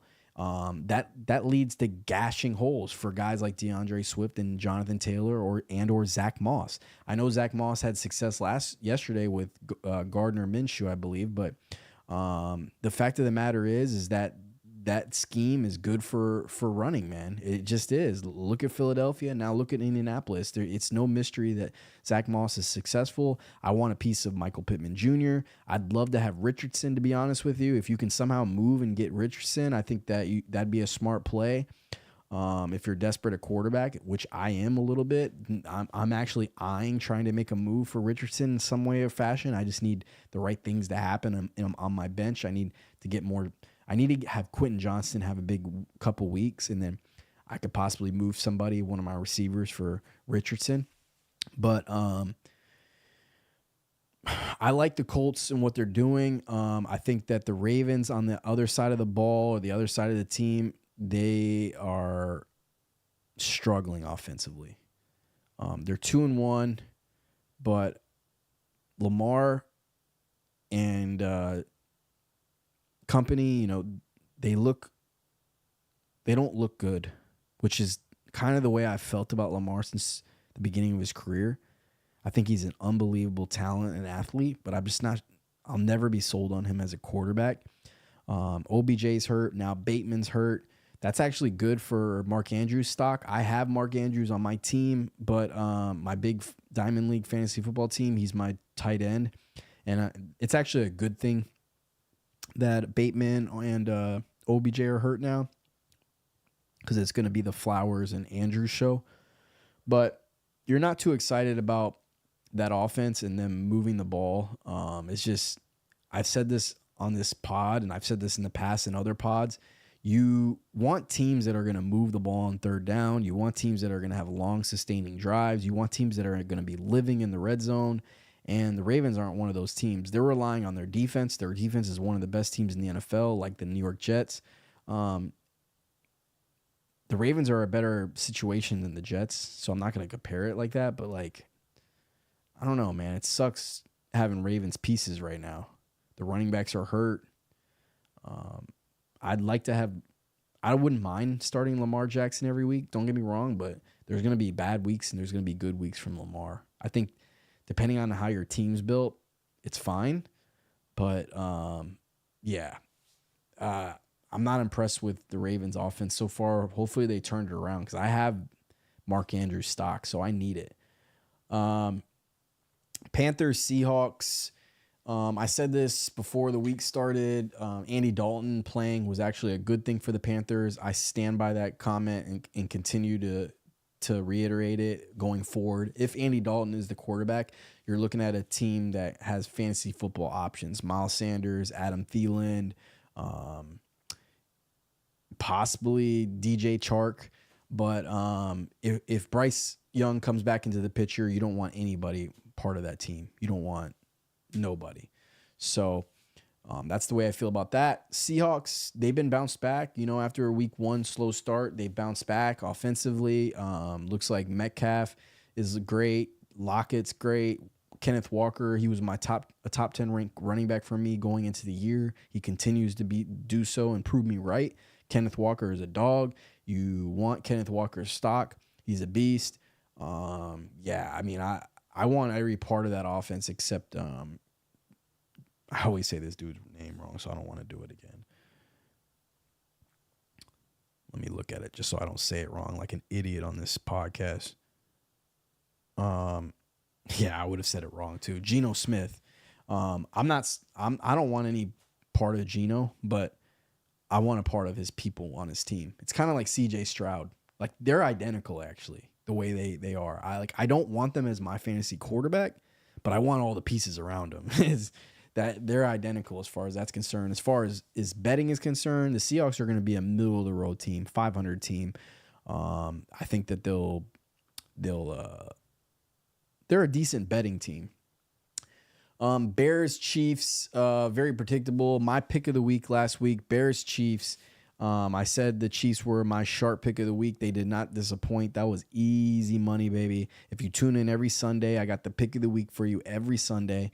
And that was an easy one. That brings my record to 4-1-1, guys. 4-1-1 so far. So if you want to make money, man, I'm giving it out for you every single week. 4-1-1 is a hell of a start. I don't predict it changing. I'm pretty sharp. I don't pick a lot of games. I pick one game every week, and I pick one, and I do the Thursday game just for fun for you every week. I'm off to a great start. One push, should have won that one. I should be 5-1 essentially, because the Vikings backdoor pushed the Eagles on that Thursday night game.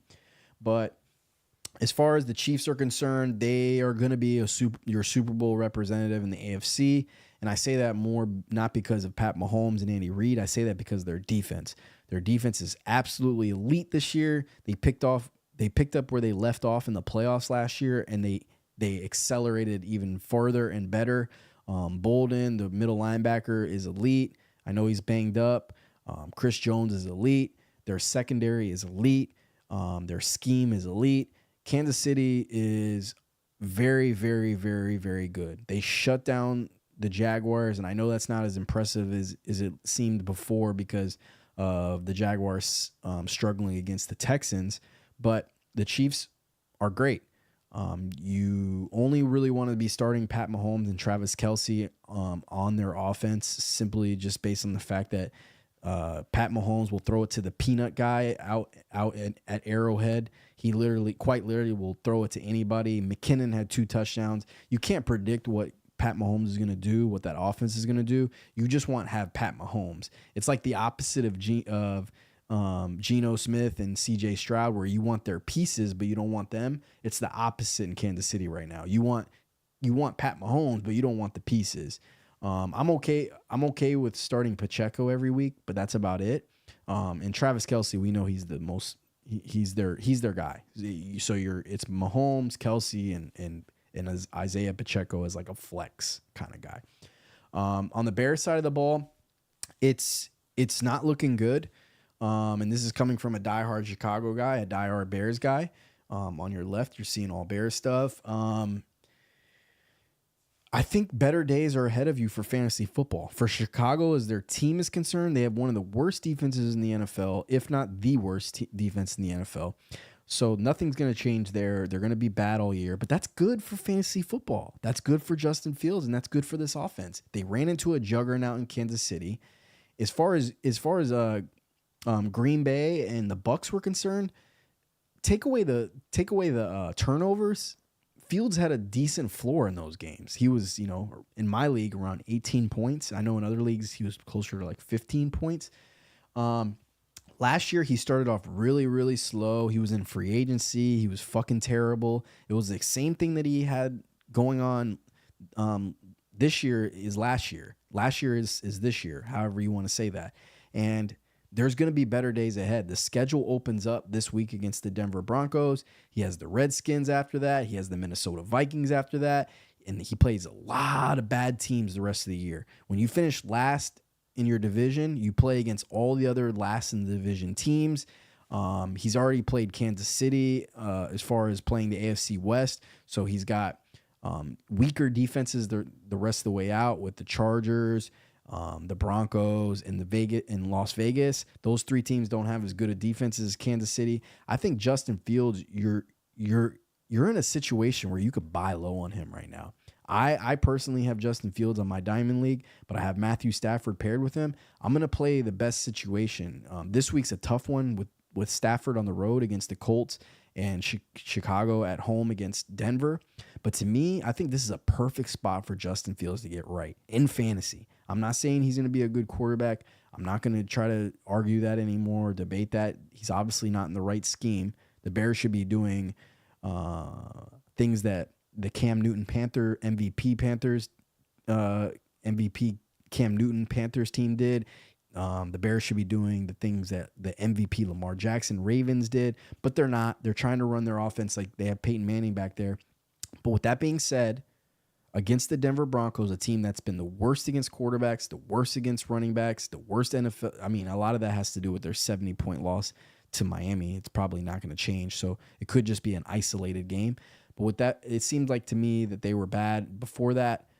I think Justin Fields can get right against them. I think he can, throw for 200 yards, at least one touchdown, and rush for another 70 yards and a touchdown. I'm starting Justin Fields this coming week against Denver. I think you could start DJ Moore in your flex, and you're skeptical about it. And everybody else you're sitting. You can't start Herbert. Herbert can bounce back possibly, but you just can't take a risk on him. If you have any other options besides Herbert, you're starting him. I think there's a chance that Roschon Johnson starts the backup, the rookie. I think there's a chance that he starts to become the guy this week against Denver, actually.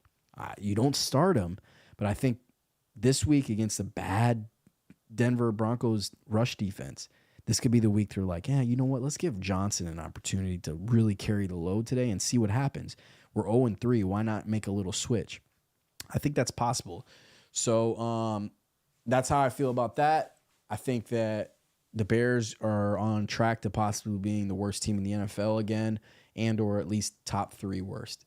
Them, the Panthers, Cardinals.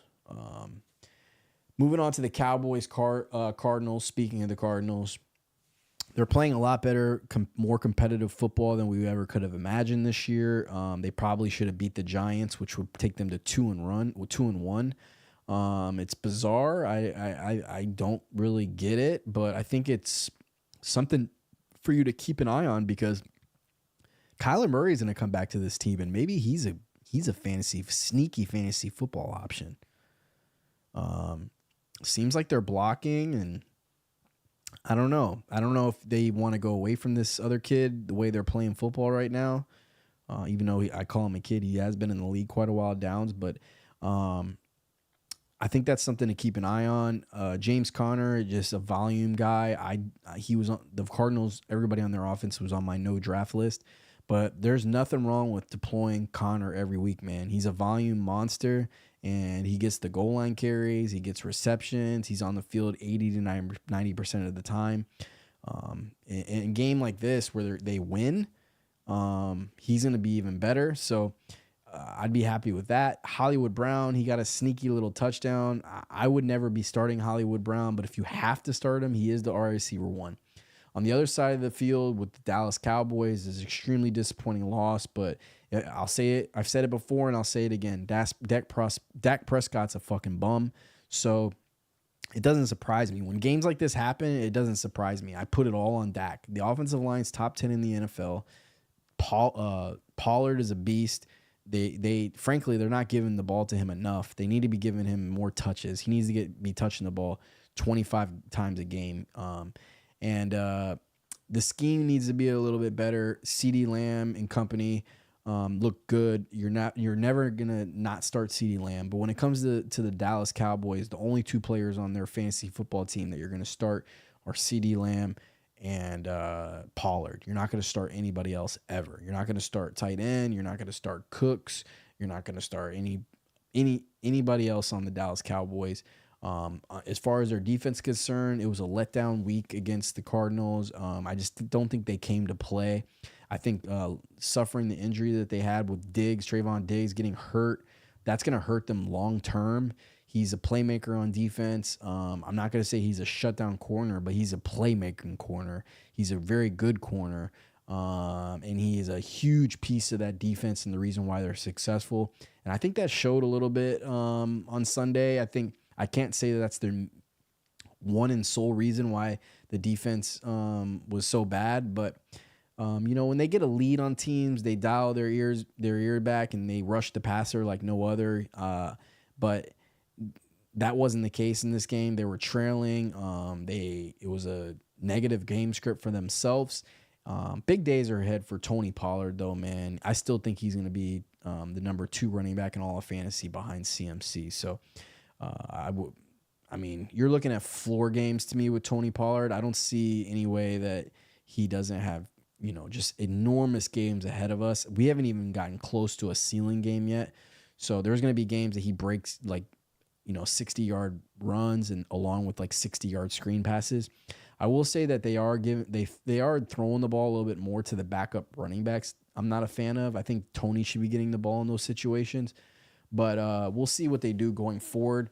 I think that the Cowboys minus Diggs are gonna be a team that might miss the playoffs now. I might be overreacting, but I just am that low on Dak Prescott personally.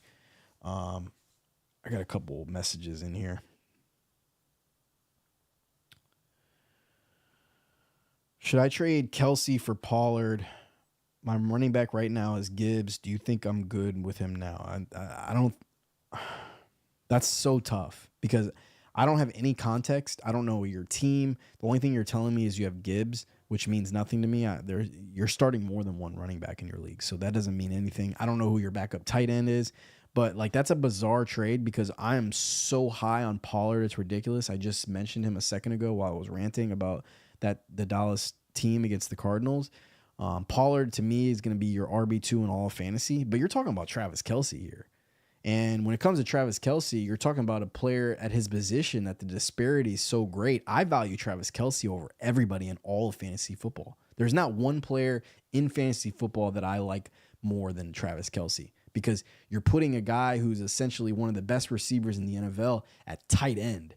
And nobody else in your league can do that. And you just have a huge advantage there every single week.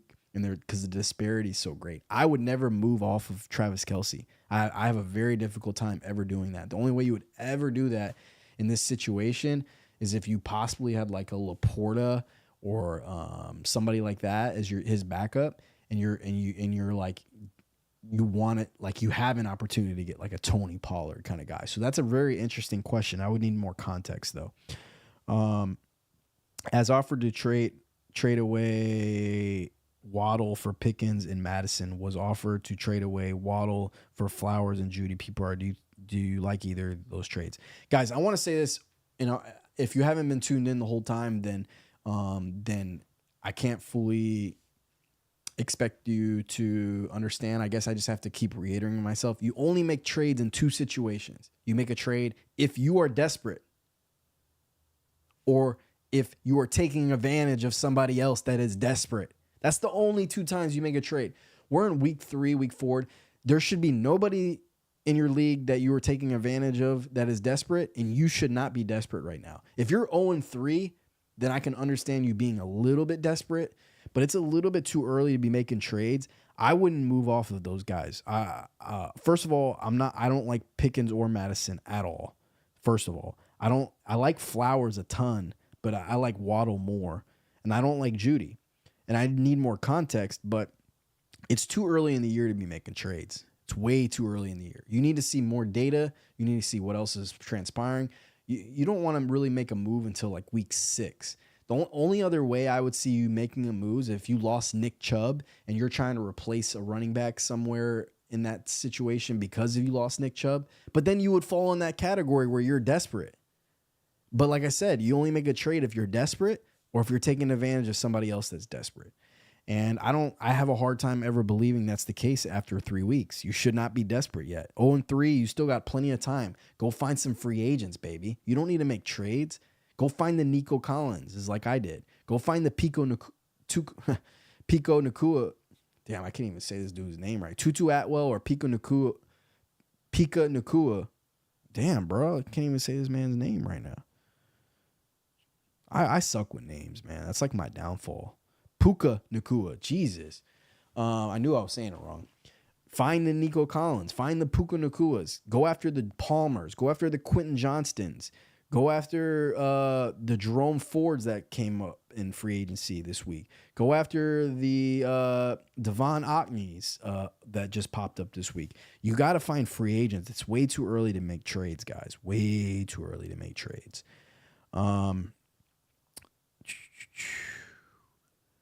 Which definitely should pick up this week. Which defense should I pick up this week? Houston versus Pittsburgh. Since I can't really understand how you wrote that so weird. I get it now. Houston versus Pittsburgh, Cincinnati versus Tennessee, Seattle versus Giants. I don't even know what you're asking. I would take Pittsburgh's defense for sure this week. I think they're huge. Every week, I think Pittsburgh's one of those defenses that you start every week. I think they're that good. Cincinnati, Tennessee, I don't want any part of that. I see what you're saying, though. Maybe possibly a Cincinnati Flyer because you think Tennessee's offense is that bad. I think you have better opportunities. I'd go after Pittsburgh more aggressively. Seattle Giants, I don't want any part of either one of those defenses right now. There's only one running back in your league. I have CD, Puka, Ridley, Tank, Addison, and Sam Laporta. Yeah. You literally said the exact scenario that I was saying, and is that you don't move off Travis Kelce unless it's a situation like that. But listen, buddy, do not move off Travis Kelce. He's too fucking good. You need to, I know that Pollard is probably better, but you're going to hate your life when you put in Sam Laporta every week and he disappoints you and Travis Kelce's going off. Better days are ahead of Gibbs. Try to move one of your receivers for another running back. You don't need you don't have to go after a Pollard. Try to move one of those receivers for a running back. Pick 2 running backs, half point PPR, Gibbs, Cook, and Kamara. It's the first 2. It's not even debatable. Gibbs and Cook. You're not starting Kamara until you see what he does. You don't want to take a gamble on him until you see what they're going to do with the Saints. And I think with Jameis Winston, that offense is going to be really struggling. I traded James Cook and Zay to CD as well, with trade, in my opinion, because Dak being a bum. It's not the best use of English, I would say. It's hard to understand what you're saying. But I traded James Cook and Zay to CD as well, for CD. I don't know what you mean. W trade. Oh, I see what you mean. W trade, in my opinion. Yeah, I see what you mean now. You got James Cook and Zay, and you got rid of CeeDee Lamb. Yeah, I'm in favor of that simply based on the fact that James Cook is involved in that trade. I think as far as Zay and CD are concerned, the disparity between those two is not that great. And then you're picking up an unbelievable RB2 in James Cook, especially in PPR. So, yeah, I love that trade for you too. You did well. Should I trade away Addison for Ayuk? I'm going to say this again for the 5th time. You only make a trade if you are desperate or if you're taking advantage of somebody else that's desperate. Do not make a trade yet. Those are the only 2 situations you make a trade. Are you desperate or are you taking advantage of somebody else that's desperate? As far as Addison and Ayuk are concerned, it's a wash. You don't know who's going to be better throughout the rest of the year. They're actually both in good offenses right now. We don't have enough data.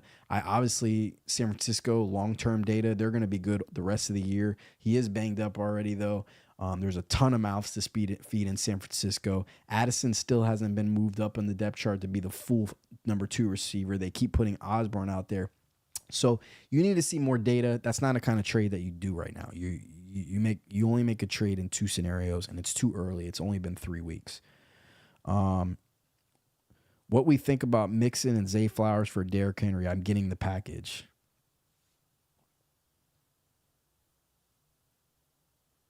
That's fucking tough, man.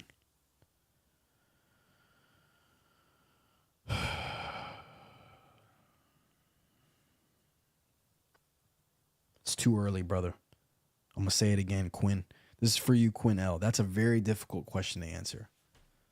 You want to make a trade when you are desperate or you're taking advantage of somebody else that's desperate. Those are the only 2 times you make that trade. Because you need more data, man. You're going to fucking hate your life if Derrick Henry goes off. Now, in a blanket, if you make me answer this gun to head, I'm taking the package right now. And I'm taking James Cook because I saw your little thing at the end. You said James Cook instead of Mixon. I'm taking James Cook and Zay Flowers. That's 2 young dogs. You're getting Zay Flowers, who is the number 1 receiver for the Ravens, over Mark Andrews at this point. And I consider Mark Andrews as a receiver. OBJ's hurt. Bateman's hurt. And Lamar Jackson, bro, I think he fell in love with Zay. Zay. I know Zay's a superstar in the making possibly, and we all see the talent that he has. But on top of that, Lamar's kind of fell in love with him. So it seems like he wants to throw him the ball, and that's it. So right now, gun to head, I'm taking that package. I'm taking James Cook and Zay Flowers, and I'm shipping off Derrick Henry. But I'm also saying this, dude. It's too early, bro. Wait. You trade when you're desperate or you're taking advantage of somebody else that's desperate. Would you trade Mark Andrews and Matt? People, y'all love the fucking trade, bro. God, dog, y'all like the trade, man. I mean, it's too early for trades, man. But I'm going to answer these, and then I'm going to finish up my NFL thoughts, and then I'm going to get out of here. Would you trade Mark Andrews and Madison for Mixon, Ayuk, and Higbee?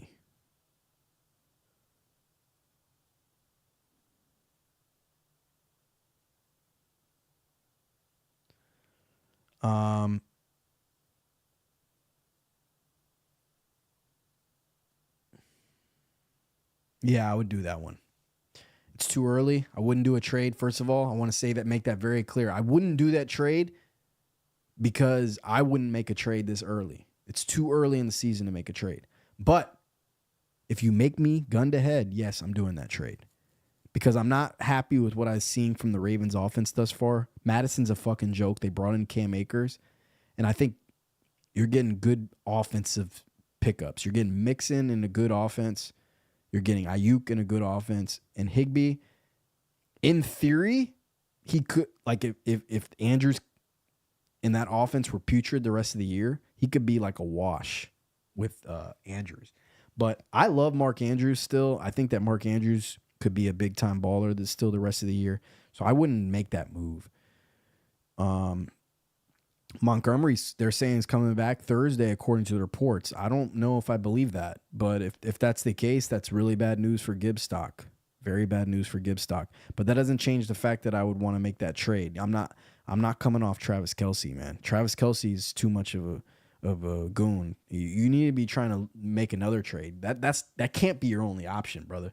Like, I know Tony Pollard is a fucking killer, but I don't know, man.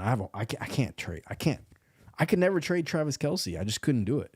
The disparity at tight end is too great. It's just too great. You can go move. I'm telling you, try to make another move. Try to ship Laporta. Go ship Laporta for a running back. That's what you need to be doing. Because his stock is never going to be any higher than what it is right now, brother. Laporta's stock is so high right now. You need to be shopping him. You need to be contacting every single tight end manager, because you have an easy sell too. Your sell is this: hey, I have Travis Kelce. I don't need this guy. He's going to be sitting on my bench, but he's a star. You should be getting him. That's an easy sell. Every single one of your other managers, including Mark Andrews holders, are going to be like interested in Laporta right now, and you can move him for a decent running back. You can go get you could move him and one of those receivers for a big time running back, most likely. That's what I would be trying to do if I was you. And I think that same guy that is trying to get Kelce off of you, I think that he's a good guy to try to talk it into it. Like, listen, I'll give you Laporta and one of these receivers for one of your running backs. That's what I would be doing.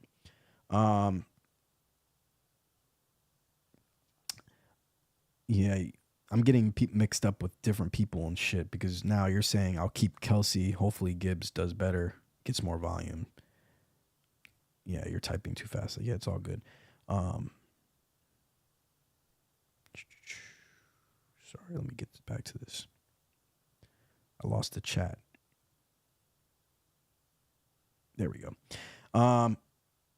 Same guy. I just need really to lock in. It's only been 3 weeks. Yeah, it's too early. Way too early. I keep saying that.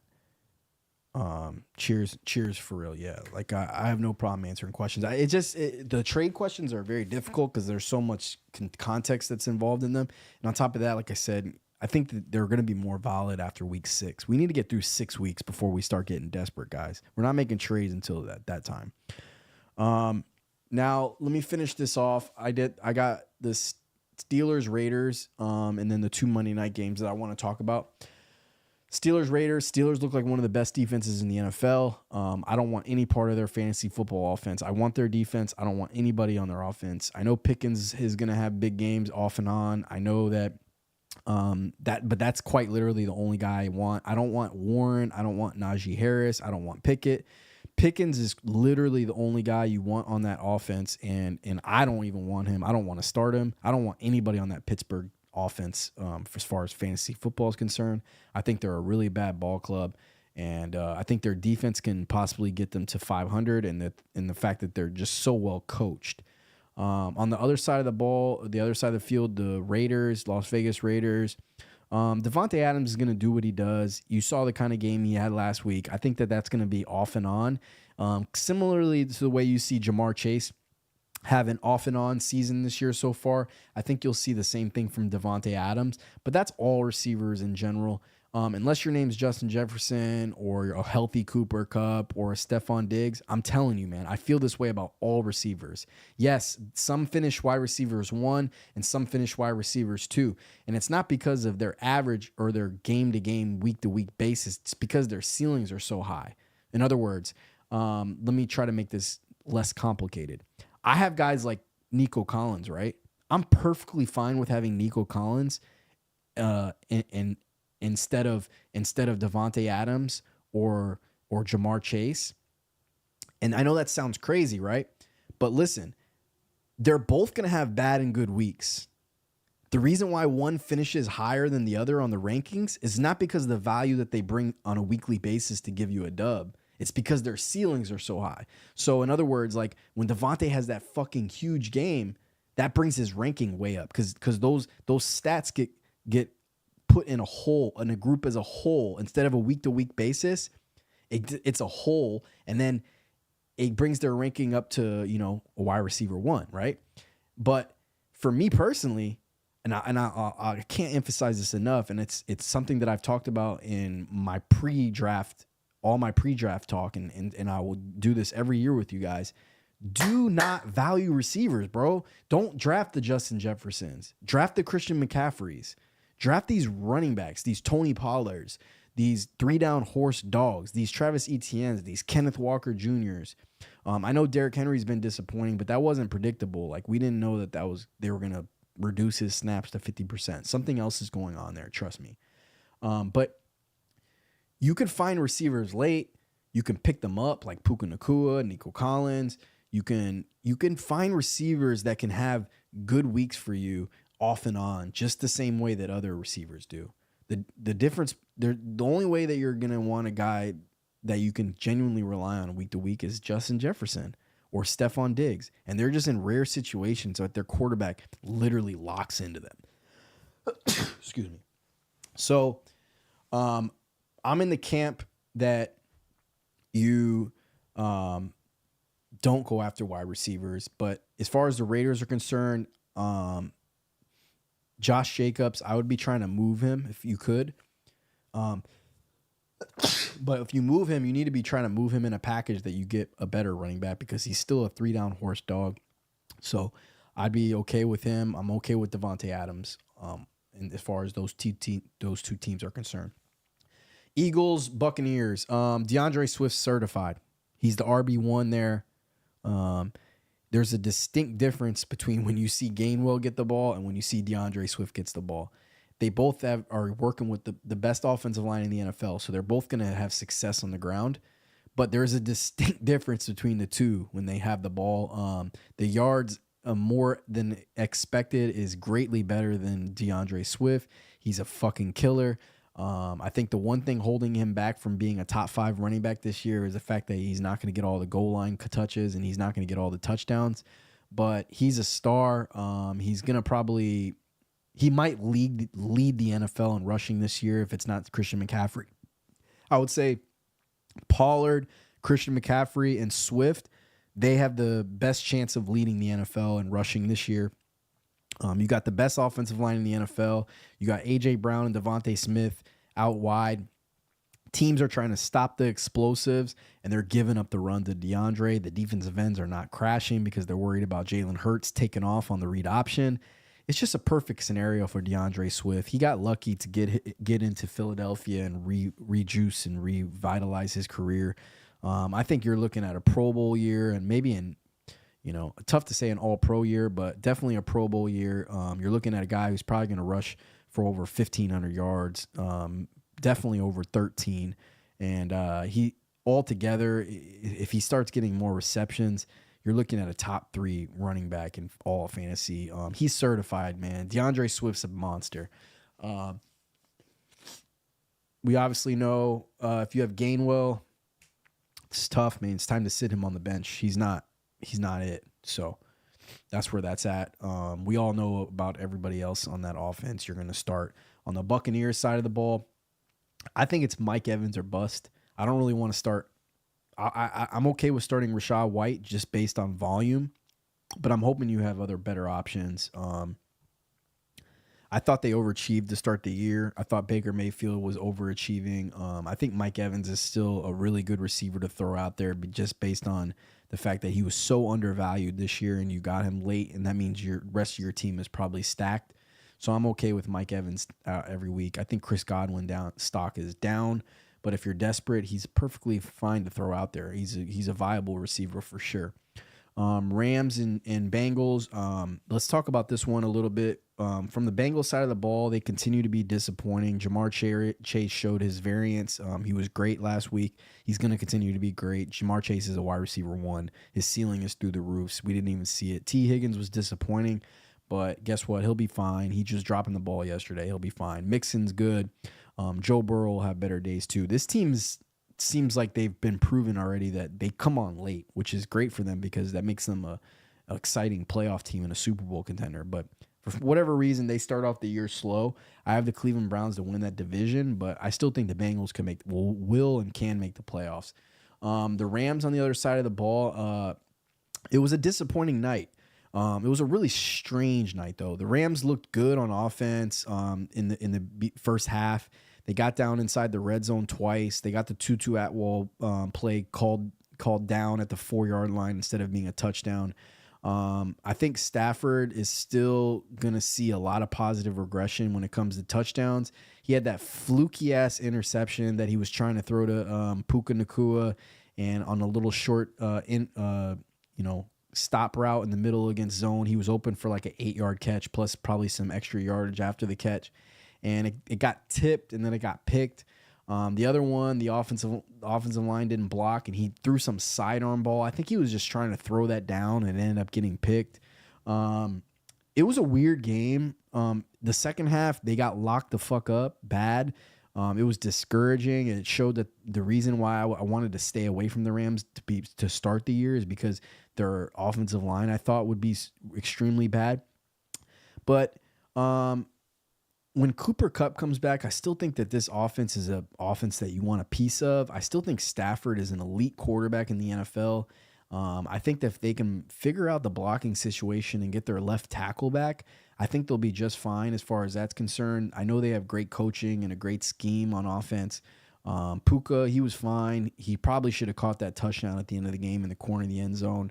He didn't, but Puka looks good still. He made some amazing catches during that game. I think that you saw something that I talked about on Thursday is the fact that let's see what happens when teams play man on the Rams, right? Because both the first 2 weeks they played the Seahawks and the 49ers, two teams that play a lot of zone. And Puka was a zone killer.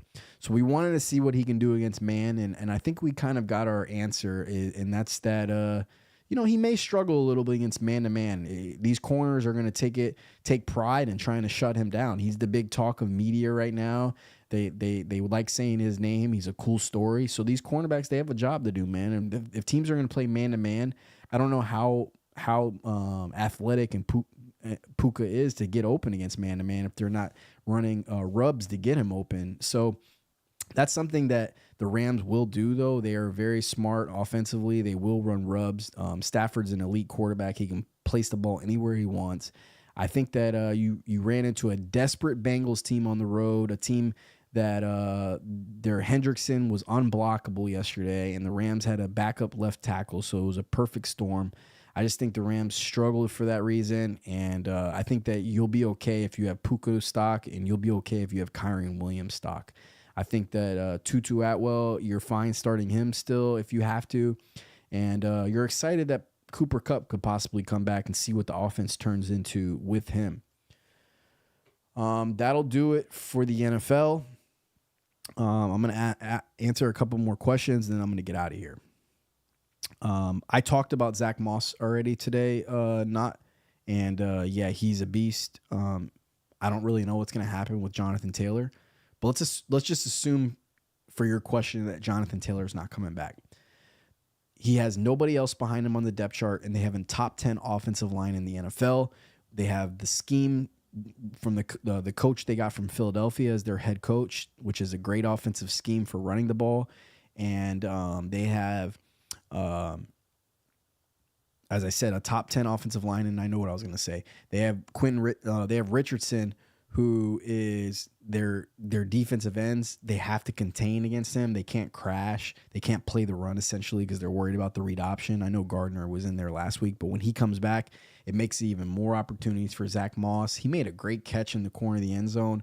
Zach Moss looked fantastic as far as fantasy football is concerned. I've always thought he was a really bad player, and I think he moves like a slug, but he's got some juice this year, and it's cool to see. I had a ton of questions on Sunday about starting him against other people, and I chose Zach Moss every time.